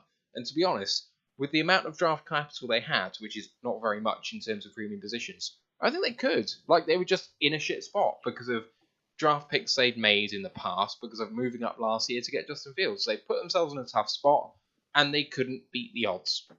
I mean, I think that's where they are. Well, I think you can still got a decent centre there. You can get good defensive linemen because they've gone. You've got likes Travis Jones and stuff like that there. Your trenches are where you start your rebuild. That's what we've established, and our trenches are very damn good now. I don't want to see that Chicago offensive or defensive line bullying us this season. I just don't. May seem unrealistic, but They are an awful football team. We're over the worst of our rebuild now. We should not be finishing below that shower of you know what. Yeah, absolutely. I would be surprised. I know the schedule for the whole of the North is really, really easy this year, theoretically, compared to the rest of the league. If the Bears get more than 4 wins, I'll be shocked. I expect them to lose to Jacksonville. I expect them to lose to the Jets. I think both of those teams are better than this Bears team. Sorry, but if you look at Fields or Lawrence, I think that Lawrence is going to come on strong. He's got weapons. They've invested in the offensive line. They've invested in the defensive line. There's a lot that Jacksonville have done that, they've overpaid for a lot of talent. But they did get talent. So if the coach, Doug Peterson, is a good coach, not an amazing coach, is a good enough coach, I think they will make strides. So if that's your barometer for bad team, Bears are certainly, for me, below that. Right, let's move on, because otherwise we will not get through the rest of these. Green Bay. Let me just remove the porn bot from our stream on YouTube. Bloody annoying thing. Right, Green Bay. Quay Walker at 22. Devonta Wyatt at 28. Christian Watson at 34. Sean Ryan at 92. Romeo Doubs at 132. Zach Tom at 140. Kingsley Nagmare at 179. Tariq Carpenter at 228, Jonathan Ford at 234, Rashid Walker at 249, and Samori Toure of 258. And I want to start by talking about how the NFL has regarded this draft class, because we came away from it feeling a certain way at the time. My feeling on it has not changed, and we'll talk about that in a second. But around the NFL, in the mainstream media, there is an idea that this team has done badly with this draft. That Quay Walker was a reach, that Christian Watson was a reach, and at the end of the day, they haven't capitalized on where they could be. And I think it's a load of rubbish. I think it's a massive load of rubbish. Okay, Quay Walker, a little bit of a reach. Okay, not going to argue with you there. Is he a really good player? Yes, he is. He's a really good player. Devonta Wyatt, best interior defensive lineman in the draft, and for me, it's not close. I don't care about Jordan Davis's combine. Wyatt is the better interior player for me. Watson, now that's boom or bust. But if you tell me in 3 years' time that Christian Watson is the number 1 wide receiver in the NFL, I would not be surprised, especially with who is passing him the ball. Sean Ryan was taken at a good spot for him at the tackle position. We know what Green Bay can do with offensive linemen. Romeo Doubs is a wide receiver who could do really big things in this league. Now, because of his physical profile, he could flame out as well as Watson. That's to be seen. But I'm going to bank on Rodgers throwing the ball and making these guys look good. And Nagbear was taken a lot later than people thought he should go. So was Zach Tom. Rashid Walker was a top 100 player taken at 249. This draft consistently either took good guys at the top, whether they were slight reaches or not, really good players, and then all the way down was probably potentially the best day 2, day 3 overall of any draft class in the NFL. This is a good team that got better. Don't listen to the NFL guys who know fuck all. This is a really good team that's gotten better, and I hate it. They had the best draft in the NFC North, I think. And I know it might be sacrilegious to say they had a better one than Detroit, but the gulf between Green Bay and the rest of this division was probably the size of the Grand Canyon last season. It's now the size of the Atlantic Ocean. It's fucking huge, and it's scary. When we talked about what they needed in the draft, what did we say they needed? They've needed a guy opposite or to partner Kenny Clark for years. They have neglected the defensive tackle position for years. They've let Clark do all the work in there, and they've relied on their edge rushing unit to do it, and they've done it. You sticking Devonta Wyatt in there with Kenny Clark now, as well as their edge rushers? Are you kidding me? That defensive line is going to kill a lot of teams. And I'm only not worried because our offensive line, if fully healthy, can deal with them. But there are not going to be many offensive lines in this league that are going to be able to deal with that. Quay Walker, yes, I do agree he was a reach. However, they have needed linebacker. They've put Devondre Campbell back, who had a great season. They're putting Inky Walker in there with him as well. They've got the depth there. This is a guy who's a proven winner. He's just come from winning a natty. He was quite productive in that team. And then, I mean, just look at the receivers. I wouldn't be worried about them on a normal side, but because Aaron Rodgers is throwing at them, I don't want Romeo Doubs and Samori Toure taking passes from Aaron Rodgers. Ryan loves Samori Toure. I love Romeo Doubs. We know what they're capable of when they've got a good quarterback throwing at them. And they're going to do a lot of damage to teams in this league. Christian Watson, as you've said, I don't think he's even going to be a top 10 wide receiver in the league at his ceiling. We're massively off on that, but he could be a damn good receiver in this league if everything goes right. I don't want Aaron Rodgers throwing at these three. And then all the else, the offensive line tackles, they looked out. They've got a better offensive line coach than we do, and that's saying something. They make ordinary off the street guys look good, and they've taken some of the best developmental tackles in this draft, and they've got multiple ones of them. Not to mention the guys they've already got. They've already got Bakhtiari at left tackle. They've got Elton Jenkins. They've got Aaron Nyman. It's a plethora of riches. They've just locked up Jair Alexander today as one of the best corners in the league. I hate to say it, but we are not competing with them this year. We are getting swept. We ain't even coming close to beating that team this season. And they are going to walk this league without so much as a problem. We'll disagree with you on that point, but we'll talk about that No, later. for me, they're going to walk this league. They're going to walk the NFC North like they've done it the last few years. This is going to be a 13, 14, even maybe more win team than that. And I hate it. Like you said, I hate it. On a regular team, a lot of these picks would not worry me. But because of who's there and the coaches they've got, I'm worried sick about this team. I love the depth. Everyone after Enig is just great. Tariq Carpenter, I think that's a great team for him to learn from. Like I say, he's a really good, solid pickup. As Ant says, I'm a Samori Toure fan. I think he can replace MVS or Alan Lazard, because I'm pretty sure I said Alan Lazard it's either refused or won't sign his tender. So they're now at a loggerheads with him. He might not return to the team. So there's a starting role there for him or Doubs straight away, like I say, and then you get replacing MVS. So you could see all those three guys producing next year, learning from the best. Like I say, Enig Barre, he's joining a really talented room. Like I said, a stand-up outside linebacker, put him on the edge. There's a lot of experience there to try and mold him, because you see he's got that good raw athletic tools. Rasheed Wallace, like I say, he was pretty good value as well. Like I say, he's someone that could possibly contribute in spades. Sean Ryan, I'm surprised the Bears didn't really take him. I thought there's some good value to be had at the offensive line in those areas, but he was passed upon. So, yeah, Devontae Wyatt, agreed. Him and Kenny Clark, they could be swallowing up guys on that defensive front. The best in the division got a bit better, and it's really frustrating, like I say, because for Aaron Rodgers' final few years, like I said, there's no drop off in talent, and he's going to be even more hungry than ever. So they gave him some extra weapons. I think Romeo Doubs actually could be a really good value pickup, and someone that could be good in fantasy football as well. He could be someone, like say, that you'd be looking at in those later rounds. So just some sorry, Ant. I was just about to say this, for me, if our offensive line is healthy going against this team, this is the culmination of all the years and all the draft picks we have spent putting into that line. This is what we drafted all these guys for.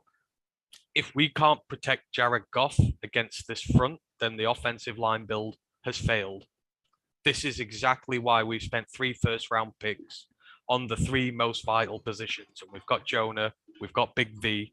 I'm expecting big things from them, and this is the real litmus test of just how good our offensive line can be this year. But it's going to need to be damn good. But we've invested in having a damn good line. So it's going to be really intriguing to see how we do against them. So there's a couple of bits of chat that I just want to talk about with you guys before we move on to Minnesota. First was Dan Pask pointing out the Jair's cap hit apparently is down to $1 million this year because of that signing. I am It's questioning that. 61 million in 3 years. So I don't. They've given him a 30 million signing bonus, so they can spread that over the deal. Sure, they've spread it got it over down the to deal, them but why doesn't any of it hit this year? Why is it Because only? they can choose how it gets spread out over the rest of the deal. I was listening to one of the Packers guys today actually, but his cap hit is 41 million next year, 61 million in year 3. That's huge for a cornerback. But you can spread that. Oh, I think it gets evenly spread out over the rest of the deal. I don't know, but it's 31 million that's a signing bonus, and you just spread that out over the rest of it. That's how you can get away with keeping it down at 1 million. You can pay a guy as much as you want with a signing bonus. You can pay him 100 signing million. bonus automatically is spread evenly throughout the life of a contract. It's the salary Yeah, you can and vary, but the signing bonus is automatically applied to the current year. So they must be paying the signing bonus next year. No, they're paying it this year. They said he gets about 42 million by next March. But that doesn't make any sense. You can't just say, oh, none of it applies to this year. That's not. Of course allowed. you can. How do you think the Saints do it? Well, so if you have a deal of this type, If you give a signing bonus, you spread it out over the rest of the deal, per se. Including the current year. Well, maybe you have then. But then his cap hit wouldn't be 1 year. That's what I'm saying. I need to see this, but I'll have a look at it after the pod. His base salary is only $1 million. That's all that counts against the cap, I think. Yeah, true. Other comments just about the wide receiver room for Green Bay. Alec D, who I have not seen, I don't think, in the Twitch chat before, but it doesn't say first time message, so I must have missed one. There's no guarantee that their receivers work out. You saw how much Rodgers relied on Adams last year. They won't be as strong. Quirky Zerky says Lazard is their 4th wide receiver, and Cobb has to leave his crutches to get off the side and on onto the field. Watson is a developmental piece, and Dobbs is not a number 1 wide receiver. This is true, and this is why we caveated it by saying, we wouldn't be bothered if this was on any other team. But MVS got over $10 million a year from the Kansas City Chiefs. You name me one other quarterback in this league who will make MVS look so good that a team will pay up so much money for him. Alan Lazard was a nobody before he went there, and he was their wide receiver 2 last year. He elevates guys far above a level that they're meant to play at. Look at Robert Tonyan. I mean, what did he do in Detroit? Nothing. And then he's gone there, and he's one of the best receiving tight ends in the league. He was injured last year. It's what he does to the player, not the level of the player themselves. Now, no one's saying that like Torrey and Watson and that are going to bust out and be, massive receivers going forward, but he could make very pertinent weapons out of them. Samori Torrey is quick. He is good with the ball in his hands. Ryan has seen him play a lot and has bigged him up a lot. Romeo Doubs. A lot of us wanted Romeo Doubs, don't forget, in our drafts as well. He's a great route runner. He's gonna get himself open for Aaron Rodgers to be able to throw at him. Christian Watson has all the developmental upside in the world. And they have track record of producing guys or elevating them to a level that they have no right to be at. And we've seen these guys in college and we know what they're capable of. That's where the worry comes from here. They could all be busts, but history suggests otherwise. Just to say, cap hit, Jair Alexander, 2022, $7.1 million per spot rack. The $30 million signing bonus is over 5 years. First year is this year, $6 million per year, plus the $1 million base salary. So $7 million for the cap hit this year. Total guaranteed only of $30 million. So they can just cut him outright next year for $24 million dead. While it sounds like a lot of money, at any point they have an expensive but an out. So whatever. If you want 24 million dead on your cap from a cornerback. Well, I mean, they may not be able to afford to pay him with that contract anyway. So that might represent big saving. You never know. But anyway, let's move on to Minnesota. Not a lot of time left. So, got Lewis Seen at 32, Andrew Booth Jr. at 42, Ed Ingram at 59, Brian Asamoah at 66, Caleb Evans at 118, Azizi Otomeo at 165, Ty Chandler at 169, Vidarian Lowe at 184, Jalen Naylor, Speedy Naylor at 191, and Nick Muse at 220. 7. Boys, let's start with Ryan. What do you make on Vikings draft? I quite like it, if I'm honest. If the Lions had gone like this, I wouldn't have been upset because I feel like they had positions of need that were fairly similar to us. Let's say it's going to be the big hot point talking of the year. Jameson Williams or Lewis Seen and Andrew Booth Jr. That was basically the trade-off that happened in the trade. That's who they got. So we're going to see who got the better half of the deal. On paper so far, I'd say it was even. I'd say that we both did pretty well at that trade there. There's some good quality in there. Ty Chandler, he was really good at UNC last year, and we know Dalvin Cook can be injury prone, and that leads Alexander Mattison and Kenny Nwangu. So he has got some possibly room in that to make an impact on that offense if needs be. Brian Asamoah, listed as a linebacker, but did play a lot of cornerback at Oklahoma because he's only 6 feet tall. So I'm not sure I'm going to be interested to see out of them. But there's some good pieces in there. Nick Muse, I recognize that name. Is he a tight end? Nick Muse is a tight end from South Carolina. Yeah, he's actually not bad. He offers good value at the end there, so he's pretty talented. So they had a pretty average draft. It was better than the Bears, but didn't come that close to the Packers. So no, it was okay. It was solid. They had a pretty good roster. It was the defense that needed work, so they decided to turn around and address it. And I think that made a lot of sense there. They've not had the best. They hadn't had a cornerback one since Xavier Rose left, so they went and got Booth Jr., who I believe is it pectoral surgery. He's actually going to miss some playing time, so they must have known that when scouting him. So might not see him for a while. Lewis Seen. I hate the thought of Lewis Seen and Harrison Smith. That really does upset me because they're going to be probably the best, I think, safety duo in the conference right now. Well, division. I loved Seen there, so that I don't like the thought of facing him every year because he's pretty dynamic. But the rest of it was fairly average. And so just a complete random offside. We just got a like from Malcolm Rodriguez's mum on Twitter. hey, All the random ones come up. So Thank you, Mrs. Rodriguez. If that's your name. that's it. We get she has last name Rodriguez. We've got them all. We got all the weird ones. So I don't know what to think about this Vikings draft. Obviously, Lewis Sign, don't like that. I don't like how all the safeties that we coveted have ended up in our division on other sides. Obviously, Brisker's here, Scene's here. Don't like those pickups there, and it's a good one as far as the Vikings go. Booth Jr., that depends entirely on how healthy he can stay. He has had such a bad injury history that it's a big risk of a pick. You know, he's had so many issues now. I put them in our Discord at some point, and the paragraph was about 8-9 sentences long, just like briefly listing out all the stuff he'd had.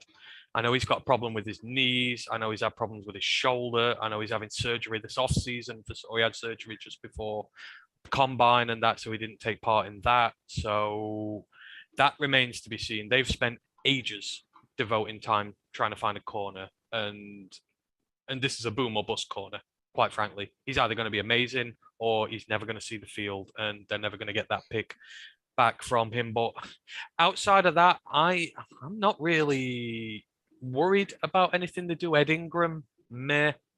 You know, he might be all right on that line, but, you know, it's not the strongest there in the world. Brian Asamoah is another meh one out of all the linebackers in the draft. He was one I never really focused on. I was never really that interested in out of the higher level guys. So, I mean, you know, Minnesota are able to make good defenders there. He may come good, but again, not first. I love the Caleb Evans pick. I'm not going to lie. You know, as a development, to be honest, I think a Caleb Evans could end up having a bigger impact on that team than Andrew Booth does. I think that's quite a likely possibility. I think you're going to see him in that team sooner rather than later, and I'm not looking forward to seeing him, to be fair. He was really good at Missouri, and I feel like he dropped a little bit in this draft, and they got a little bit of a steal with him there. But outside of that, the later round guys, I ain't too fussed. Obviously, Ty Chandler, finished off really well at UNC, but doesn't really scare me like Dalvin Cook does. And then obviously Jalen Naylor's in there. I think he could do well because obviously when you've got Justin Jefferson and Adam Thielen running routes, who's getting all the cover? They are. Now, a speed option like him is going to be able to get a lot of one-on-ones, and he might be able to cause some problems. He's got a very bog standard quarterback throwing at him, so who knows? But I think I could see him doing well there potentially. But again, these aren't moving the needle guys. For me, there's a few depth guys here, but not much in the way of a starting 22 who I'm now really terrified about. So they were meh. The Bears were really bad. The Packers were really good. The Vikings were in the middle. But it's still a dangerous team. I'm not going to deny that. Still going to have to work really hard to beat them next year. So, yeah, I think it was a little bit of everything throughout the NFC North. The good, the bad. Oh, the good, the meh. The good, the meh, and the really ugly from the Bears. I mean, for me, this is starting to become the epitome of a Jeff Fisher team. It's just someone that's going to go 8-9, 9-8 every year and just not be a threat and not be a factor to go number one overall or go deep in the playoffs. I just don't believe it. They're going to be in the mix into week 15 or 16 every year, but needing to win out to do anything. And you know what? The trade down with us, the trade down with Green Bay, on paper, some people would say that both of those are wins, especially the Green Bay trade, but also some metrics show that it was a good trade with us. I don't agree. They could have gotten more, and they didn't. Even if mathematically it's fine. Scene is the only pick I think that makes their team better. Everyone else I think makes them tread water. These are players that you would love to see on a winning team come in because they're probably going to keep you where they are. They're players that you'd love to see on a rebuilding team because they're legitimately going to make your team better. But on a team like the Vikings that need to get elite talent to get better, they didn't do it. It's a bad draft for a team in their position. No one does anything well, like really, really well. Scene's the only one. And for a supposed analytics guy, I was very surprised with Kwesi and how little he offered, he demanded for that pick. A third round pick for 20 spots in the first round of an NFL draft.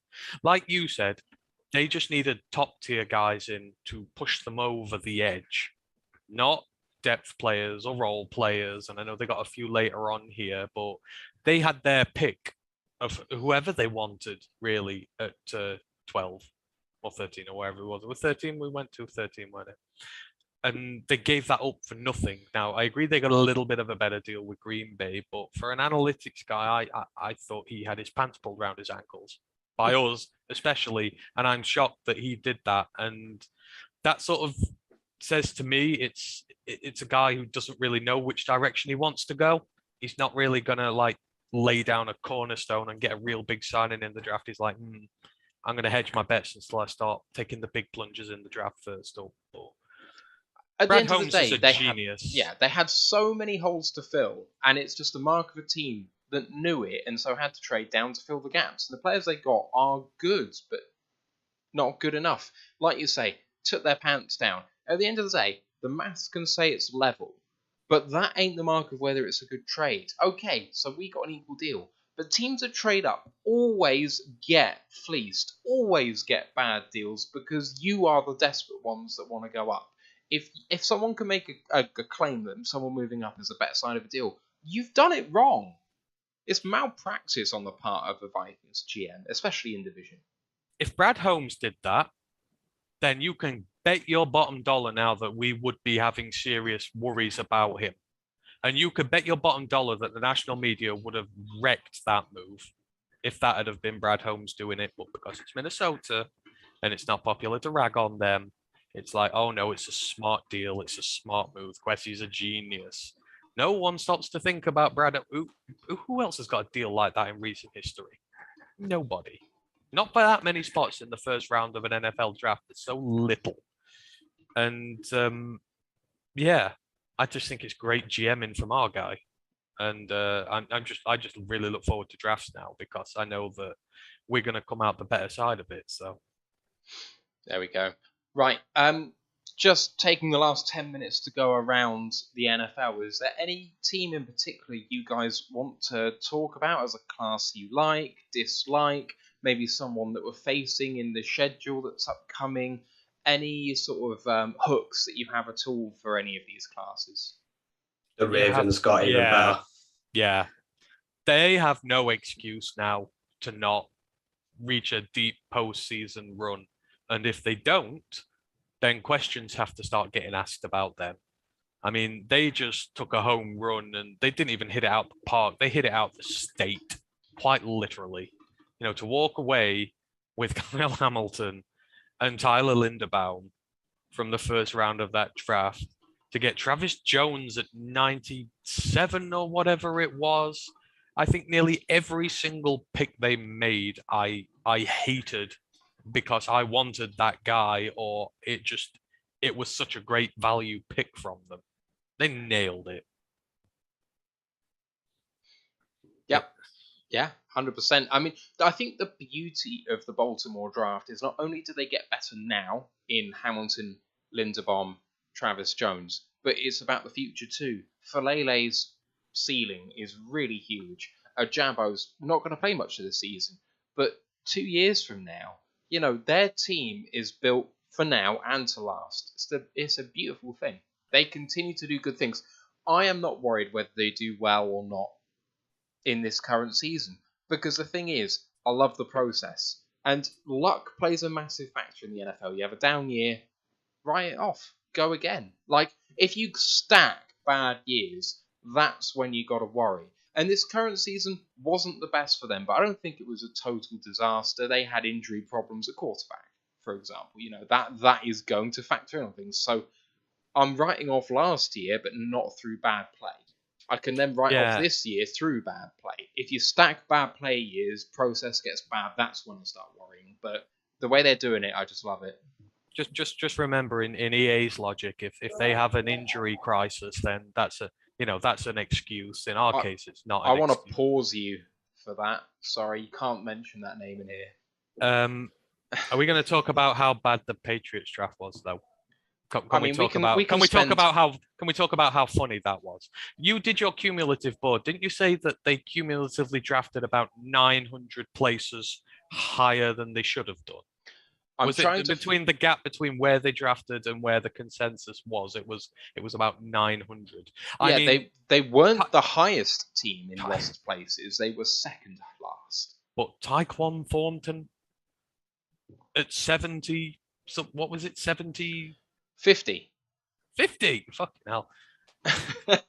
And then, the Chattanooga guard, Cole Strange. I actually like Cole Strange as a prospect. I think he'll do well in the league, but not a first-round draft pick.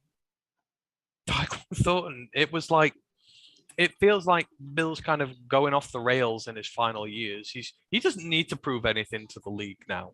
He's done just about everything and is going to go down as one of the greatest coaches of all time. And now it kind of feels like he's just trolling, for the sake of trolling, unless Patricia has say in what goes on there, in which case it explains perfectly what they've done. Thornton screams a Bob Quinn signing, don't you think? Like the guy who thinks, oh yeah, no one else is thinking of taking this guy so high, but we know something no one else knows. No, sorry, Bailey Zappi's that one for me. It screams Bob Quinn pick. Tyquan Thornton does. For me, it does anyhow. That would be something that him and Patricia would have done with us instead of taking, instead of taking Jameson Williams. We'd have gone Tyquan Thornton. It's like he's going to be the new guy who was drafted 150 places too high, but don't listen to anybody. It's fine. So someone that I don't think a lot of people are talking about, I think had a really good draft sneakily, is the Titans. Just to mention them for a couple of minutes. Traded AJ Brown, and I hate that trade. I do not like that, and I want to put that out there. But replacing him with Treylon Burks, I think is a really good like-for-like trade. Obviously, AJ plays primarily outside, and Burks is someone you want to get the ball in hand of who plays primarily in the slot but can play outside. But we knew they needed a running back, and they managed to take Hassan Haskins at 131. Got Malik Willis at 86. They needed potentially some tackle backup and got Nicholas Petty-Frere. They needed a cornerback, and while not a lot of people were a fan, Roger McCreary could be a good player. I'm not going to rule that out. I secretly quite like that draft keeping them in place. Yeah, it's just what do they do at quarterback? Well, Malik I feel Willis like sits for a year and then he's the starter. To be honest, I'd just put him straight in. I don't think you gain much from keeping Tannehill for another year, and the team's decent enough to compete-ish now. The Colts, the Colts. The Jags are the Jags. I don't think the division's particularly at its strongest at the moment. You kind of feel like Willis in there would, you may as well get it now, get him the experience and get him going. They may have a chance to win or at least get to the wild card or something this year with him. And that, but I agree, sneaky is very good. Roger McCreary is going to be a really good cornerback. I really like that pick from them. Petty-Frere, I'm not high on at all. Don't think he's going to do anything there. I think that was a bad pick, but they had some good guys in there, and I don't know what to make of their roster. It feels like it's like above average, but they didn't make it significantly better this time, unless they plug and play Willis right away. Yeah, and I hear that. Ryan, is there one more team? You got time for one more that you'd like to talk about? See, the Jets had a really weird draft. Like, it kind of started well and ended well, but everything in the middle was just kind of really confusing. I didn't understand their day two. I think it was their day two. I agree with you. They knocked it out the park. Day one, day two, they ruined it. In my eyes, it was really confusing. So, Amar Garner at 4, Garrett Wilson at 10, Jermaine Johnson in a trade up to 26, Breece Hall at 36, Jeremy Ruckert at 101, Max Mitchell at 111, and Michael Clemens at 117. And that was it. No day 3 picks. Oh, no, sorry. Clemens only... Is Max Mitchell at 111 in day 2 or day 3? Probably day 3. So Max Mitchell and Michael Clemens early, and then nothing beyond round 4. I'm sure I've seen something that says Ruckett's already picked up it, or he's already hurt. Yeah, he's already got an injury. Ruckett's injured. Apparently not like a simple injury either. But see, I get Breece Hall, but you only took Michael Carter last year. Like, I don't know what does that say to Michael Carter or what you think of him? That he's got to be some sort of direct threat, or they don't think he's got a long-term future. Like I said, I don't mind Breece Hall. I thought Breece Hall could have gone well, but what's the room outside of him? Because who was playing there last year? Who was starting last year for the Jets? Carter was backup, wasn't he? He was relief. He was. It was Ty Johnson, wasn't it? Ty Johnson, our old back, went to Jets. Well, I mean, to be honest, if they've signed Breece Hall to play in tandem with Carter, because don't forget Carter played in tandem with Javonte Williams at UNC. Yeah. So if they've done it to do a dual back and split the responsibilities out, I can understand that one from that point of view. But the way the running backs fell in this draft, they could have gone elsewhere and still got a really good running back. Back when they're taking Clemens and someone like that. Even Haskins hasn't gone by then. You had the best first 3 picks of anybody in the entire draft. You could not have got it better. If we'd have got if you get Ahmad Gardner, Garrett Wilson, and then Jermaine Johnson, you're absolutely laughing. That's 3 instant day 1 starters that make you better, and they were all top 4 at their position. Yeah, see that division's so intriguing next year, don't you think? Obviously the Bills want to get to the Super Bowl. They got their second cornerback. To go opposite Tre'Davious White. So you would hope that's their problems fixed. They took a running back, didn't they? They must have done. Who did? Sorry, Buffalo? Did the Bills take it? They needed one. They took one, didn't they? Buffalo but it was later. Took James Cook at 63. Now that's intriguing because I thought that was a bit of a reach, but yeah, I think their thinking must be the mileage on college is low. So he is not beaten. He is not battered. He's got a lot of tread on his tires to go straight into this team and do well. So obviously they're there. The Patriots can finish bottom. Dolphins did all their stuff in the offseason and I can't remember the Dolphins draft. Who did the Dolphins get in the draft?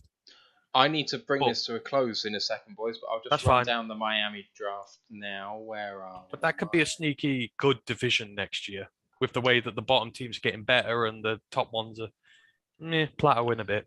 Miami had 4 picks, first one at 102, and still They didn't dropped have any. 276 picks. Channing Tindall at 102, Eric Izukama at 125, Cameron Good at 224, Skylar Thompson at 247. So they only have 4 picks and they took a backup QB, even though they already had a backup QB. So you can't predict. See, outside of Buffalo, you don't know where those 3 teams are going to finish in relation to one another next year. I guess Miami with their free agency stuff would be the top guys, but it could be an intriguing division.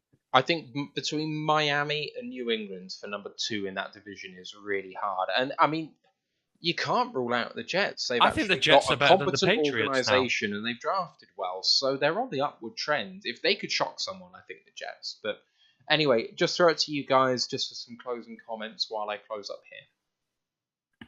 The Jets can only be as good as Zach Wilson, and I don't trust him. Yeah, I'd agree with that one there. But if he at least does begin to fulfill his potential, maybe, then I do think they are better than the Patriots right now. Patriots roster's old. They've cut a lot of the good players. I mean, they let J.C. Jackson go and didn't even invest in a top level replacement for him. You would have like argued that cornerback should have been the pick they needed to make, and now it's like, again, it was just a befuddling draft. They traded up for Cole Strange. Absolute madness. They didn't give him money, but brought back Devin McCourty. We'll give him like 10 million. I swear that guy's like 40. Like, why do they keep clinging on to these dudes that stick around forever? Like, leave it alone, Bill. I just want. Did it ages with Patrick Chung and Nate Ebner? Like, stop giving money to these and neglecting the young talent and letting them walk because they're old reliable. I just want Pencilhead to win the battle for the offense so we can see how bad it is next year. 2-yard run up the middle, first down. Don't get that. I might just say the Patriots do that a lot, but usually effectively. But yeah. Right, let's draw this to a close. Just want to get to start with just a few thanks out there on the Twitch chat, just with how many subscribers we've had today. It's been absolutely terrific. To Derek, to David, and to Quirky, it's been absolutely fantastic. To all of you guys that are listening, it's really, really cool. Thank you so much for doing that. Next episode, we're going to do a mini update podcast tomorrow for the guys who perhaps find this podcast a bit too long, just a brief chat about what we've discussed today. Then I might do a mini Hopium podcast, just how good can it be for the Lions in 2022, and you are welcome to join me, boys, on the drinking of the Kool-Aid. There are pints of it available. If I just quickly mention, so yeah, that's right. We are doing the little mini podcast now. So if you know anyone who maybe hasn't listened to us before, and that, nudge them in the direction there, because it's a nice little bite-sized example of what we do. Obviously, we love to talk, and we will go on forever and a day. And I know some people don't like that sometimes, so we're doing this little one for guys who prefer shorter podcasts. So spread the word. If anyone has not listened to us before, get them to give it a listen, and maybe they'll come and listen to the long one as well, and we'll have even more people in the chat. But obviously, we love everyone just as much, and all of you who join us every week, we really are honoured. Our plays are going through the roof at the minute, and it's down to you lot. So thank you ever so much with that, and spread the good word of the mini pods now. They're going to be fun. Yes, let me just close up, and then they've just said in the Twitch we should raid Chris, so I'm going to try and do that as well while I'm here. But that's perfect. Yeah, they're doing so. He always goes live for like 2 hours before their podcast goes live as a pre-show, kind of just like he's just on by himself and chats. It's really cool, actually. I love it. So, is Ryan live? I want to raid Ryan and just tell him where Malik Willis went in the draft, just for a laugh. Sorry, Ryan, good for a laugh. No, Ryan. Pride of Detroit's Ryan. I think it's just Chris. Is he on with him, or is it just Chris? It's normally just we Chris. We could just raid saying how far down the draft Malik Willis fell, because he came on this pod and was adamant if we didn't take him at 3. Sorry, it is just funny now. Dan is on with us. You can't shit! Do sorry, this Dan. To him. Dan, I'm Don't sorry. Do it to him. You're a bad. I didn't person. actually. I am You're actually sorry there, Dan. That was more at Ryan. He came and told me how wrong I was with that. So right. So anyway, let me round this off, please. So next week, in pencil, so maybe subject to change, but on the main podcast next week, way too early 53-man roster prediction. God knows what the 90-man roster is going to be by then, but we're going to have a brief look at who we think might make the 53-man roster. College football podcast to return shortly, maybe in a few weeks' time, having a look ahead to the 2022-23 college football season. Don't forget our socials, Royal Lions UK on YouTube, Twitch, Facebook, Instagram, and Twitter. Facebook group for Worldwide fans, Detroit Lions fans, UK One Pride Worldwide.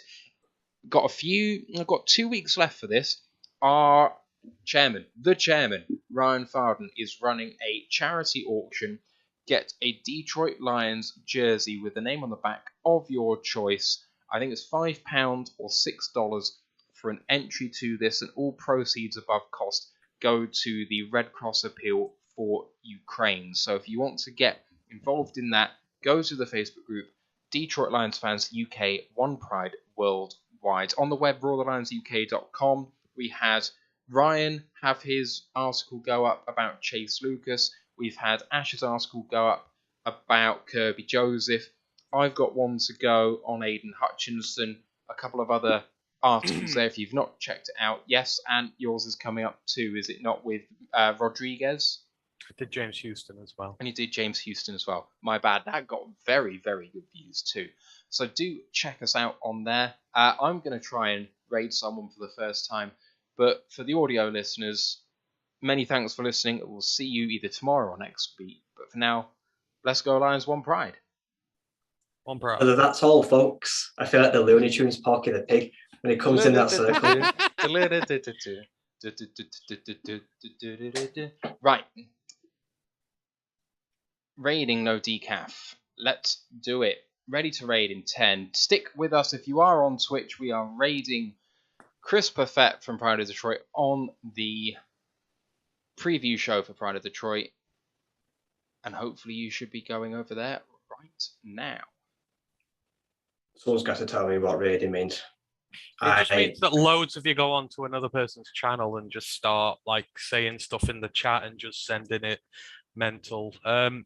I tell you what, they were really talking down about the day 3 picks from the draft this year, so we need to give them crap about that. They don't think any of them are going to make it. They're really down on the day 3 picks from the draft. I'm not having that. They're all potentially going to make it and make it quite comfortably. Lucas is the only one I think who's going to struggle. But Rodriguez and Houston will make it for sure, and Mitchell's going to make it. I don't know whether it's actually happened. I've clicked raid. Has it happened? Hang on, let me see if we're. I'll come on Twitch as well, and I'll see what's going on. I'm going to try and do it again because I don't know whether it's worked.